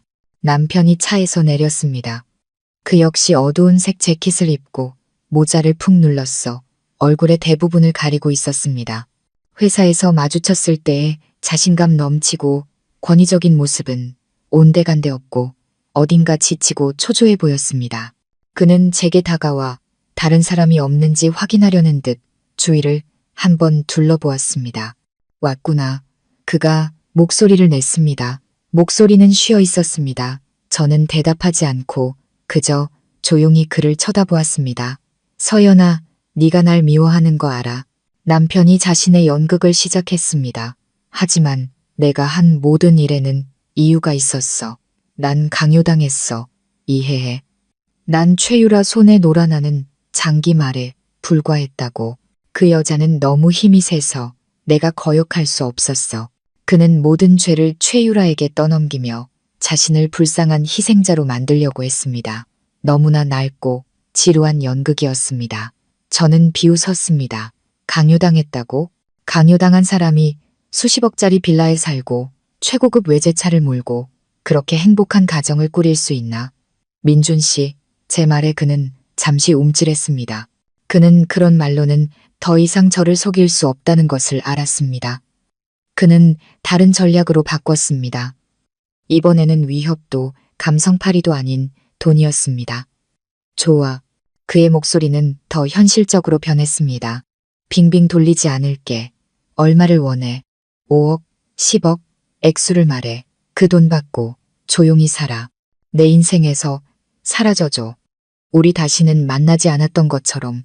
그게 우리 둘 모두에게 최선이야. 그는 돈으로 저의 침묵을, 자신의 범죄에 대한 자유를 사려고 했습니다. 하지만 그는 틀렸습니다. 제게 필요한 것은 돈이 아니라 정이었습니다. 돈, 저는 크게 웃었습니다. 쓰라림과 경멸이 가득한 웃음이었습니다. 돈으로 내 3년의 청춘을 살 수 있다고 생각해? 돈으로 성수 씨의 목숨값을 치를 수 있다고 생각해? 저는 더 이상 돌려 말하지 않기로 결심했습니다. 그의 가장 큰 죄를 직접 공격해야 했습니다. 성수 씨라는 이름을 듣자 남편의 얼굴은 즉시 창백해졌습니다. 그는 한 걸음 물러섰고 그 눈에는 공포가 가득했습니다. 네가 무슨 소리를 하는 거야? 난 몰라. 모른다고? 저는 한 걸음 다가가 그의 눈을 똑바로 쳐다보았습니다. 김성수라는 인부, 기억 안 나? 당신이 그 사람을 죽였잖아. 당신들의 부실 공사죄를 덮기 위해 그 사람을 희생양으로 삼았잖아. 당신은 나를 속이고, 당신 어머니를 속이고, 보험사까지 속였어. 당신은 살인자고 사기꾼이야. 저는 소리쳤습니다. 오랫동안 억눌러 왔던 모든 분노를 터뜨렸습니다. 남편은 완전히 무너졌습니다. 그는 자신의 가장 어두운 비밀, 가장 끔찍한 범죄가 저에게 발각될 줄은 상상도 못했습니다. 그는 모든 것이 끝났고 더 이상 부인할 길이 없다는 것을 알았습니다. 그는 축축한 땅바닥에 주저앉아 두 손으로 머리를 감쌌습니다. 어떻게 네가 그 모든 걸 알게 된 거야? 그는 넋이 나간 목소리로 중얼거렸습니다. 사람이 계획해도 하늘이 알아주는 법이야, 민준 씨. 저는 얼음장처럼 차가운 목소리로 말했습니다. 당신들의 죄는 언젠가는 반드시 빛 아래 드러나게 되어 있어. 만남은 끝났습니다. 그의 간접적인 자백과 우리가 가진 증거만으로도 그를 법정에 세우기에 충분했습니다. 저의 임무는 끝났습니다. 저는 몸을 돌려 떠나려 했습니다. 단 1초도 더 이곳에 머물고 싶지 않았습니다. 하지만 저는 벼랑 끝에 몰린 짐승의 광기를 과소평가했습니다. 제가 막등을 돌려 걸음을 떼는 순간 한 손이 제 손목을 낚아채 아플 정도로 세게 움켜쥐었습니다. 저는 깜짝 놀라 돌아봤습니다. 남편은 어느새 벌떡 일어나 있었습니다. 그의 얼굴은 더 이상 절망과 좌절이 아니었습니다. 무서울 정도의 광기가 서려 있었습니다. 그의 눈은 핏발이 서 있었습니다. 어딜 가려고? 그가 쉬어 터진 목소리로 으르렁거렸습니다. 모든 걸 망쳐놓고 네가 쉽게 떠날 수 있을 거라고 생각해. 저는 손을 뿌리치려 했지만 그의 힘이 너무 셌습니다. 이거 놔. 당신 미쳤어. 저는 소리쳤습니다. 진짜 공포가 느껴지기 시작했습니다. 미쳤다고? 그래, 미쳤어. 네가 날 미치게 만든 거야. 그는 저를 거칠게 끌어당겨 얼굴을 바싹 들이댔습니다. 술과 담배 냄새가 역하게 풍겨왔습니다. 네가 뭘 알아? 내 계획이 얼마나 완벽했는지 알아? 난 모든 걸 가졌어. 돈, 지위, 새로운 가족, 전부 너 때문이야. 너의 그 멍청하고 끈질긴 집착 때문에 모든 게 망가졌어. 저는 그의 미친 눈을 보았습니다. 그리고 처음으로 그 안에서 악의뿐만 아니라 고통과 무력감도 보았습니다. 어쩌면 그 역시 또 다른 꼭두각시였을지도 모릅니다. 네가 뭘 아냐고. 그는 계속 소리쳤고 침이 제 얼굴에 튀었습니다. 그 성수라는 놈 죽어도 싸. 그냥 비천한 인부놈이었어. 살아도 죽어도 아무도 신경 안 쓴다고. 그놈의 죽음으로 난 10억을 벌 수 있었고 회사 전체를 구할 수 있었고 엄청난 빚에서 벗어날 수 있었어. 왜 안 하겠어? 그는 미친 듯이 자백하고 있었습니다. 그리고 우리 엄마, 그는 비뚤어진 미소를 지었습니다. 엄마는 스스로 원해서 하신 거야. 엄마는 이 세상 누구보다 날 사랑하시거든. 내가 행복할 수만 있다면 뭐든지 하실 수 있는 분이야. 내가 3년 동안 엄마를 돌본 게 뭐 대단한 일인 줄 알아? 넌 그냥 하녀였어. 충성스러운 게에 불과했다고. 그는 제 발밑에 침을 뱉었습니다. 이 모욕은 평생 잊지 못할 것입니다. 하지만 그것이 가장 끔찍한 것은 아니었습니다. 광기에 휩싸인 그는 스스로 마지막 비밀을 털어놓았습니다. 아마 최유라와 시어머니도 몰랐을 비밀을. 내가 왜 이 모든 짓을 해야만 했는지 알아? 그는 악마처럼 제 귀에 속삭였습니다. 빚 때문이야. 엄청난 빚이 있었어. 최유라를 만나기 전에 난 도박에 빠졌고 사채업자들에게 거액의 빚을 졌어. 갚지 않으면 온 가족을 죽이겠다고 협박했지. 최유라가 그 빚을 다 갚아줬고 그때부터 난 그 여자의 개가 됐어. 부실 공사부터 살인, 시신 바꿔치기까지 전부 그 여자가 시킨 거야. 난 그냥 꼭두각시 시키는 대로 했을 뿐이라고 그랬던 것이었습니다. 탐욕과 배신 뒤에는 비겁함과 갚을 수 없는 빚이 있었습니다. 그는 주범이 아니었습니다.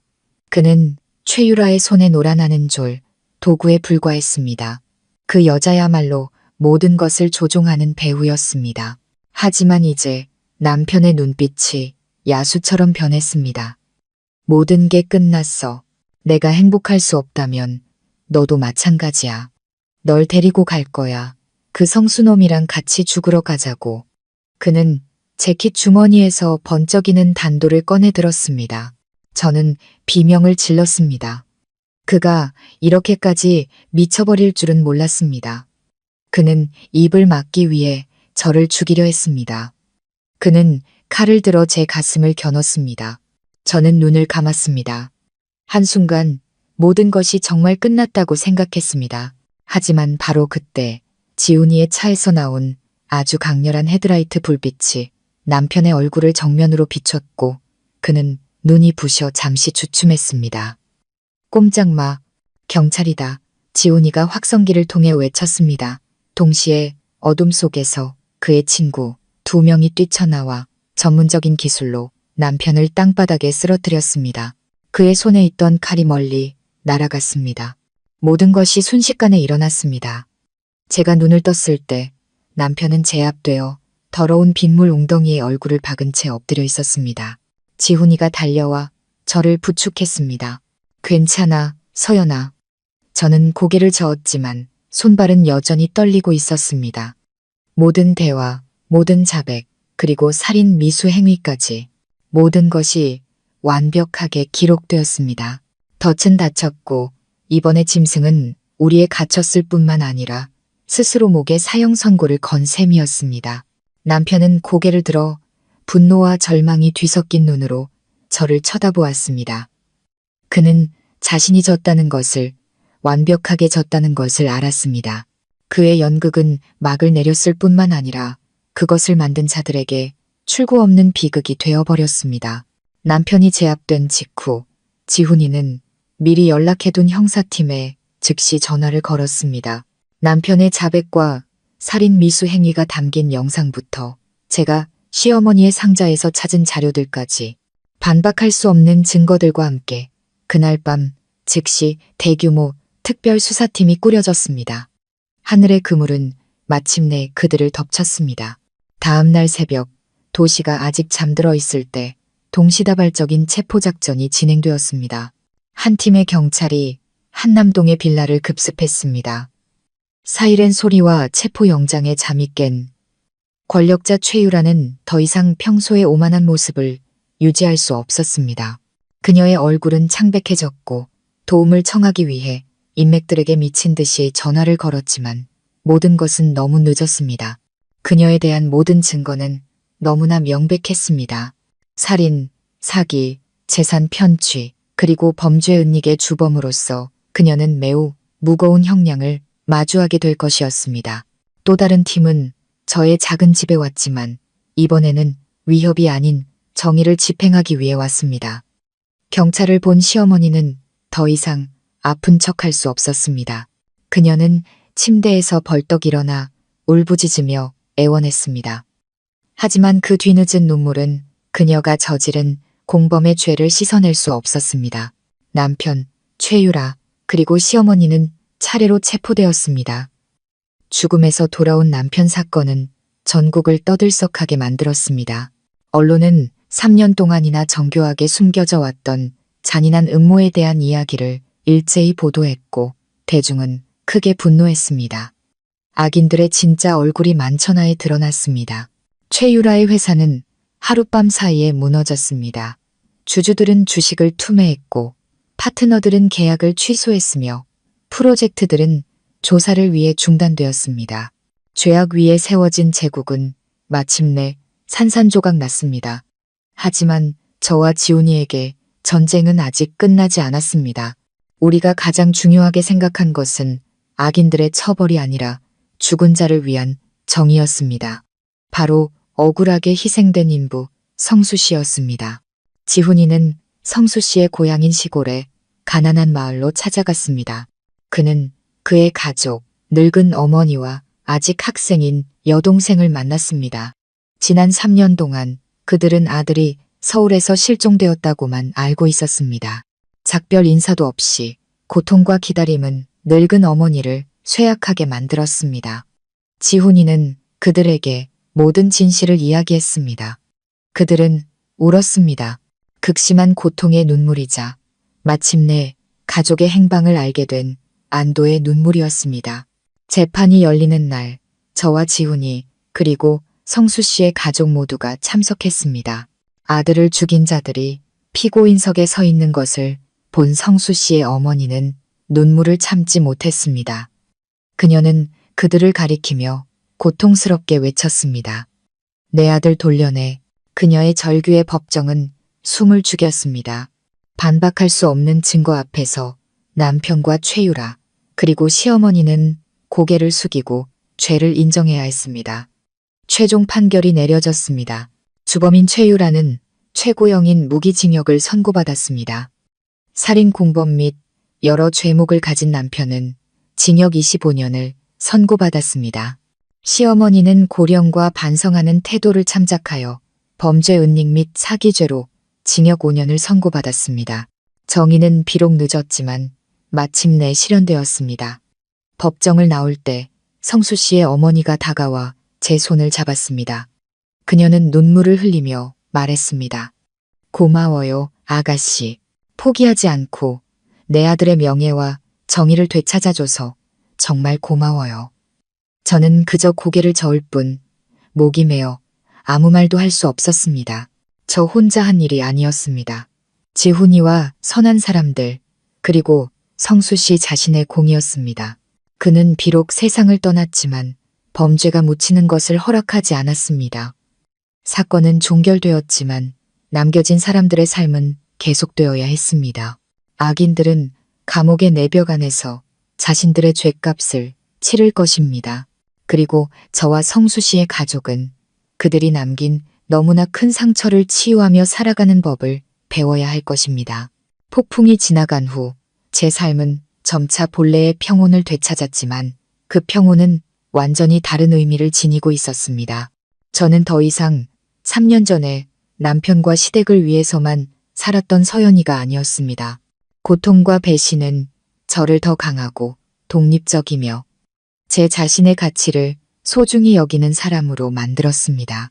남편과 시어머니와 함께 살았던 거짓된 기억과 고통으로 가득 찼던 그 작은 집은 팔기로 결심했습니다.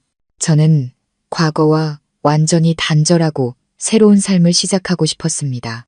집을 판 돈과 법원에서 판결한 보험, 사기 배상금의 일부를 합친 돈을 저는 제 자신을 위해 쓰지 않았습니다. 저는 그 모든 돈을 가지고 성수 씨의 고향으로 내려가 그의 어머니와 여동생에게 전달했습니다. 성수 씨의 어머니는 처음에는 완강히 거절했습니다. 그녀는 정의가 실현된 것만으로도 가장 큰 위로라고 말했습니다. 하지만 저는 그녀에게 말했습니다. 어머님, 이것은 제 돈이 아닙니다. 이 돈은 성수 씨의 목숨과 맞바꾼 돈입니다. 제가 가질 자격이 없습니다. 부디 이 돈을 받으셔서 성수 씨 제사도 잘 지내주시고 동생의 미래를 위해 써주세요. 마침내 그녀는 동의했습니다. 그녀의 감사함이 담긴 눈물을 보며 제 마음은 한결 가벼워졌습니다. 저는 이것이 제가 할 수 있는 가장 올바른 일이라는 것을 알았습니다. 제가 그녀에게 아들을 돌려줄 수는 없지만 적어도 그들의 삶의 어려움을 조금이나마 덜어줄 수는 있었습니다. 저는 빈손으로 서울에 돌아왔지만 마음은 그 어느 때보다 풍요로웠습니다. 저는 격리일로 돌아가지 않았습니다. 제 자신에게 기쁨과 의미를 줄 수 있는 일을 하고 싶었습니다. 고단했지만 사람들에게 무언가를 배달해주며 기쁨을 찾았던 배달 라이더 시절을 떠올렸습니다. 저는 남은 적은 돈으로 예전에 남편에게 자주 해주던 가정식, 백반을 파는 작은 식당을 열기로 결심했습니다. 저는 가게 이름을 집밥 식당이라고 지었습니다. 집을 떠나온 손님들에게 따뜻한 가족의 온기, 친절하고 진실된 맛을 전하고 싶었습니다. 지훈이는 사건이 끝난 후 매우 유명한 기자가 되었습니다. 그의 탐사 보도는 큰 상을 받았지만 그는 변함이 없었습니다. 여전히 소박하고 제가 가장 필요할 때 곁에 있어주는 친한 친구였습니다. 그는 손님이 아닌 친구로서 제 가게에 자주 들렀고 함께 채소를 다듬고 설거지를 하며 저의 두서없는 이야기를 들어주었습니다. 많은 사람들이 우리 두 사람이 사귀어야 한다고 말했지만 저와 지훈이는 그저 미소만 지었습니다. 사랑보다 더 아름다운 관계도 있습니다. 바로 직이라는 관계입니다. 우리는 함께 폭풍우를 헤쳐나왔고 함께 악에 맞섰습니다. 그리고 이제 우리는 친구로서 서로의 곁에서 평온을 찾습니다. 가끔 남편 생각이 나지만 분노나 원망이 아닌 아련한 슬픔으로 다가옵니다. 탐욕과 비겁함 때문에 스스로 자신의 인생을 망친한 사람에 대한 슬픔입니다. 한때는 아름다웠을 수도 있었지만 음모와 거짓으로 더러워진 사랑에 대한 슬픔입니다. 과거는 비록 고통스러웠지만 제 인생의 일부가 되었습니다. 그것은 제게 믿음, 배신, 그리고 용서의 힘에 대한 값비싼 교훈을 가르쳐 주었습니다. 용서는 그들을 위한 것이 아니라 제 자신의 영혼이 평온을 찾기 위한 것이었습니다. 저의 지금 삶은 매우 단순합니다. 매일 아침 일어나 제가 좋아하는 일을 하고 제가 만든 음식을 통해 다른 사람들에게 기쁨을 줍니다. 저녁에는 지훈이와 대화를 나누며 하루의 이야기를 공유합니다. 저는 더 이상 멀리서 행복을 찾지 않습니다. 제게 행복은 이제 삶의 모든 순간에 깃든 평온함 그 자체입니다. 저는 길고 어두운 겨울을 지나왔고 이제 진정한 봄이 찾아왔습니다. 새벽은 저뿐만 아니라 죽은 자의 영혼에게도 밝아왔습니다. 그리고 저는 알고 있습니다. 어딘가에서 성수 씨도 미소 짓고 있다는 것을. 시청자 여러분, 죽음에서 돌아온 남편이라는 잔인한 연극의 막이 내리고 정의의 판결이 내려졌을 때 우리 모두가 공통적으로 느꼈을 감정은 아마도 통쾌함이었을 겁니다. 우리는 민준, 최유라, 그리고 시어머니 같은 악인들이 용서받을 수 없는 죄에 대해 값비싼 대가를 치르는 것을 보며 만족감을 느낍니다. 너무나 많은 희생과 고통을 겪었던 서연 씨가 마침내 자유와 평온을 되찾는 것을 보며 안도합니다. 그것은 매우 정당한 감정이며 질서와 공정에 대한 인간의 본능적인 심리적 요구입니다. 하지만 우리가 그 감정에만 머무른다면 아마도 이 이야기가 전하고자 하는 가장 가치 있고 가장 깊은 인간적인 부분을 놓치게 될 것입니다. 왜냐하면 이 이야기는 단순히 범죄에 대한 고발장이 아니라 인간 본성의 가장 어두운 구석을 비추는 거울이기 때문입니다. 그리고 더 중요한 것은 이것이 진실의 힘과 영혼의 기적적인 부활 능력에 대한 찬가라는 점입니다.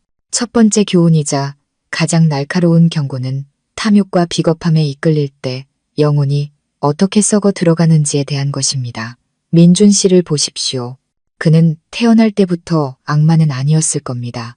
아마 한때는 그 역시 효심 깊은 아들이자 사랑하는 남편이었을 겁니다. 하지만 선량해 보이는 그 사람 안에는 열등감이라는 깊은 구멍과 불타는 신분, 상승 욕구가 자리 잡고 있었습니다.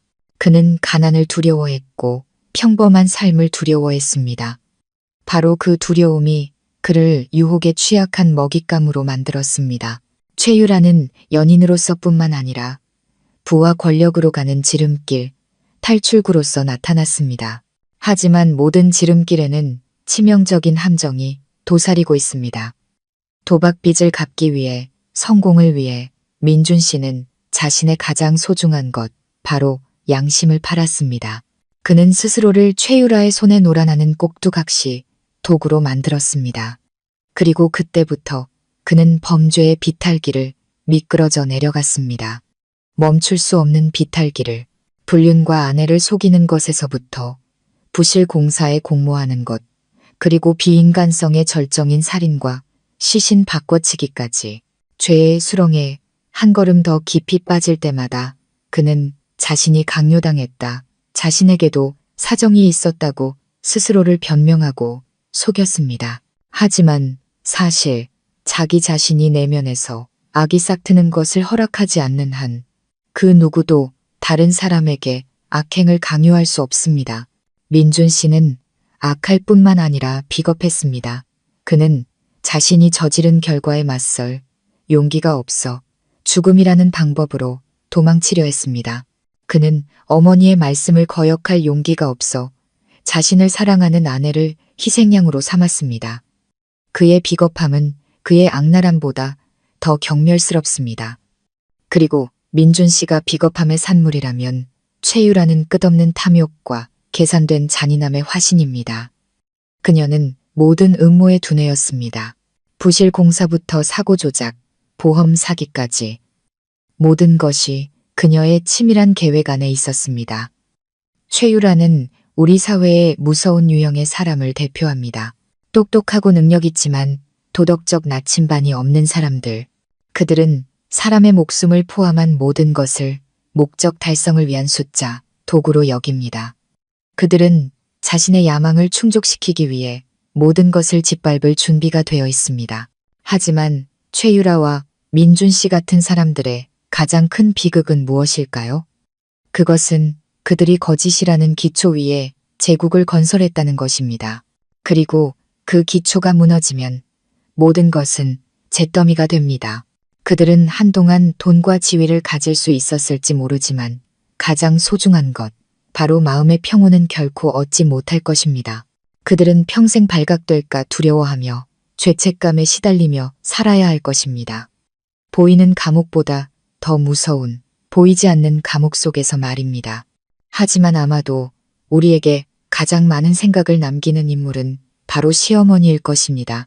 그녀는 주범은 아니었지만 그녀의 범죄는 다른 색깔을 띠고 있습니다. 바로 맹목적인 사랑에서 비롯된 악랄함입니다. 그녀는 아들을 사랑했고 그 사랑은 아들을 위해서라면 범죄의 공범이 되는 것까지 포함해 무엇이든 할 수 있을 정도로 컸습니다. 그녀는 아들의 행복을 위해 3년 동안 반신불수 연기를 하며 죽음과도 같은 삶을 받아들였습니다. 하지만 그것이 정말 사랑일까요? 아니면 그저 이기심, 병적인 소유욕일까요? 그녀의 모정은 독약이 되어 서연 씨의 인생을 파괴했을 뿐만 아니라 아들이 죄의 길로 더 깊이 빠져들도록 방조했습니다. 만약 그날 그녀가 아들을 말리고 충고할 용기가 있었다면 아마 비극은 일어나지 않았을지도 모릅니다. 여기서 얻는 교훈은 무엇일까요? 자식을 사랑하는 것은 본능이지만 올바르게 사랑하는 것은 지혜로운 선택입니다. 사랑은 자식의 잘못을 덮어주는 것이 아니며 모든 비이성적인 요구를 들어주는 것이 아닙니다. 진정한 사랑은 자식에게 무엇이 옳고 그른지 가르쳐주고 자식이 잘못된 길을 갈 때 엄격하게 대할 줄 아는 것입니다. 맹목적인 감싸기는 자식을 구하는 것이 아니라 해치는 것이며 더 깊은 심연으로 밀어넣는 것입니다. 서연 씨의 이야기를 듣고 흘린 시어머니의 눈물, 그것은 단지 죄책감의 눈물이 아니라 자신이 틀렸다는 것을 깨달았지만 모든 것이 너무 늦어버린 한 어머니의 무력감에 눈물이었습니다. 그리고 이 배신과 범죄의 어두운 그림 속에서 서연 씨의 여정은 밝은 횃불처럼 떠오릅니다. 처음에 서연 씨 역시 전형적인 희생자였습니다. 그녀는 사회가 흔히 여성에게 칭송하는 희생과 인내의 화신이었습니다. 그녀는 남편을 기리고 시어머니를 부양하기 위해 청춘을 묻고 소처럼 일하는 것을 받아들였습니다. 어떤 면에서 보면 그녀의 희생은 참으로 숭고합니다. 하지만 이 이야기는 우리에게 큰 질문을 던집니다. 그 희생이 정말 가치 있는 것이었을까? 그것이 누군가에게 행복을 가져다 주었을까? 아니면 그것은 단지 거짓을 키우고 그녀를 정교하게 조작된 연극의 완벽한 희생자로 만들었을 뿐일까? 희생은 자격 있는 사람에게 올바른 곳에 바쳐질 때만 진정한 의미가 있습니다. 희생이 맹목적인 자기 파괴가 될 때 그것은 더 이상 미덕이 아니라 비극이 됩니다. 서연 씨는 스스로 촛불이 되어 차가운 제사상과 자신을 속이는 시어머니를 비추기 위해 자신을 불태웠습니다. 우리 모두, 특히 여성분들을 위한 교훈은 사랑하고 희생할 줄 알아야 하지만 그 전에 먼저 자기 자신을 사랑하고 존중할 줄 알아야 한다는 것입니다. 사랑이나 의리라는 이름으로 그 누구에게도 당신의 삶과 행복을 짓밟을 권리를 주지 마십시오. 서연 씨의 전환점은 어떤 초자연적인 힘에서 온 것이 아니었습니다. 그것은 그녀 자신의 각성에서 비롯되었습니다. 남편을 목격하고 시어머니의 눈물을 본 순간 그녀는 고통스러운 진실과 마주해야만 했습니다. 그녀가 믿었던 세상이 완전히 무너졌습니다. 그 후 서연 씨의 반응은 정말 존경스럽습니다. 그녀는 울부짖거나 소란을 피우거나 감정적으로 행동하지 않았습니다. 그녀는 침묵을 선택했습니다. 수능의 침묵이 아니라 관찰의 침묵, 이성이 작동하기 시작했음을 알리는 침묵이었습니다. 그녀는 고통을 힘으로 분노를 체계적인 행동 계획으로 바꾸었습니다. 그녀는 감히 의심하고 의심할 수 없을 것 같았던 것들에 질문을 던졌습니다. 이것이야말로 진정한 영웅의 자질입니다. 용기는 항상 칼과 총을 의미하는 것은 아닙니다. 때로는 용기란 진실이 아무리 잔인할지라도 그것을 직시하고 정의를 찾기 위한 고독한 여정을 시작하는 것일 뿐입니다. 지훈이의 도움과 함께한 서연 씨의 여정은 당신이 아무리 약자일지라도 진실과 용기만 있다면 결코 혼자가 아니며 항상 당신 편에 서줄 선한 사람들이 있다는 것을 증명합니다. 그리고 마지막으로 용서와 평온을 찾아가는 길에 대한 교훈이야말로 이 이야기의 가장 깊고 의미 있는 여운입니다. 모든 것이 끝나고 악인이 처벌받은 후 서연 씨는 통쾌함 속에서 배상받은 재산으로 살아가는 길을 선택할 수도 있었습니다. 하지만 그녀는 그렇게 하지 않았습니다. 그녀는 나눔과 치유의 다른 길을 선택했습니다. 그녀가 모든 배상금을 성수 씨 가족에게 전달한 것은 단지 숭고한 행동이 아니라 해방의 행동이었습니다. 그녀는 거짓과 죄의 세계에 속한 어떤 것도 간직하고 싶지 않았습니다. 그녀는 죽은 자에게 가장 온전한 공정을 돌려주고 또한 자신의 영혼에 평온을 돌려주고 싶었습니다. 그녀는 증오가 자신을 그들과 같은 사람으로 만들도록 내버려두지 않았습니다.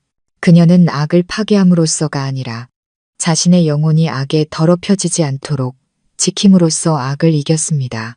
그것이야말로 가장 위대한 승리입니다. 그녀가 집밥 식당을 연 것은 재생의 아름다운 상징입니다. 거짓된 가족을 위해 요리하던 한 여성에서 이제 그녀는 많은 낯선 사람들에게 기쁨과 온기를 주기 위해 요리합니다. 그녀는 자신의 기술과 희생을 지역 사회를 위한 긍정적인 가치로 바꾸었습니다. 그녀는 아내나 며느리로서가 아니라 자기 자신이 되고 기여하며 유익한 삶을 사는 것에서 삶의 의미를 찾았습니다. 그리고 지훈이와의 직위관계 역시 아름답고 현실적인 결말입니다. 그것은 우리에게 큰 상처를 겪은 후 반드시 새로운 사랑으로 공백을 채울 필요는 없다는 것을 보여줍니다. 때로는 진정한 우정, 깊은 이해가 가장 효과적인 치유제가 될 수 있습니다. 평온은 풍파가 없는 것이 아닙니다. 평온은 폭풍우를 지나고도 우리가 자비로운 마음, 평온한 영혼, 그리고 선한 것에 대한 믿음을 지킬 수 있을 때 찾아옵니다. 서연 씨는 그것을 해냈고 그녀의 여정은 역경과 배신에 직면한 우리 모두에게 끝없는 영감을 줍니다. 포기하지 않고 빛을 향해 나아가기를 선택한다면 새벽은 반드시 올 것이라고 믿으십시오. 지금까지 시청하신 이야기는 교육 및 오락을 목적으로 제작된 허구의 창작물입니다. 이야기 속 인물, 사건, 배경은 모두 상상에 의한 것이며 현실의 특정 개인이나 단체를 암시할 의도가 없습니다. 본 이야기는 배신, 탐욕, 진실의 힘, 그리고 용서와 정의의 가치에 대한 인간적인 메시지를 전달하기 위해 구성되었습니다. 이 영상의 내용은 법률적, 심리적 또는 전문적인 조언으로 간주되어서는 안 됩니다. 만약 시청자 여러분 또는 주변 분들이 삶의 복잡한 문제에 직면해 있다면 전문가, 변호사 또는 관련 기관의 상담과 지원을 통해 정확하고 시기적절한 도움을 받으시길 바랍니다. 지금까지 여유로운 노후의 이야기를 들어주셔서 감사합니다. 저희 채널은 여러분의 삶의 동반자가 되어 인생 이야기와 깊은 교훈을 나누며 우리가 함께 더 나은, 더 행복한 삶을 살아갈 수 있기를 바라는 마음으로 만들어졌습니다. 오늘의 이야기와 교훈이 여러분의 마음에 와닿았다면 좋아요 버튼을 누르고 이 영상을 친구와 가족에게 공유해 주십시오. 그리고 특히 구독 버튼과 알림 설정을 통해 앞으로의 의미 있는 이야기를 놓치지 마세요. 여러분의 구독 하나하나가 저희가 더 좋은 콘텐츠를 만드는데 큰 힘이 됩니다. 그럼 다음 이야기에서 다시 뵙겠습니다. 감사합니다.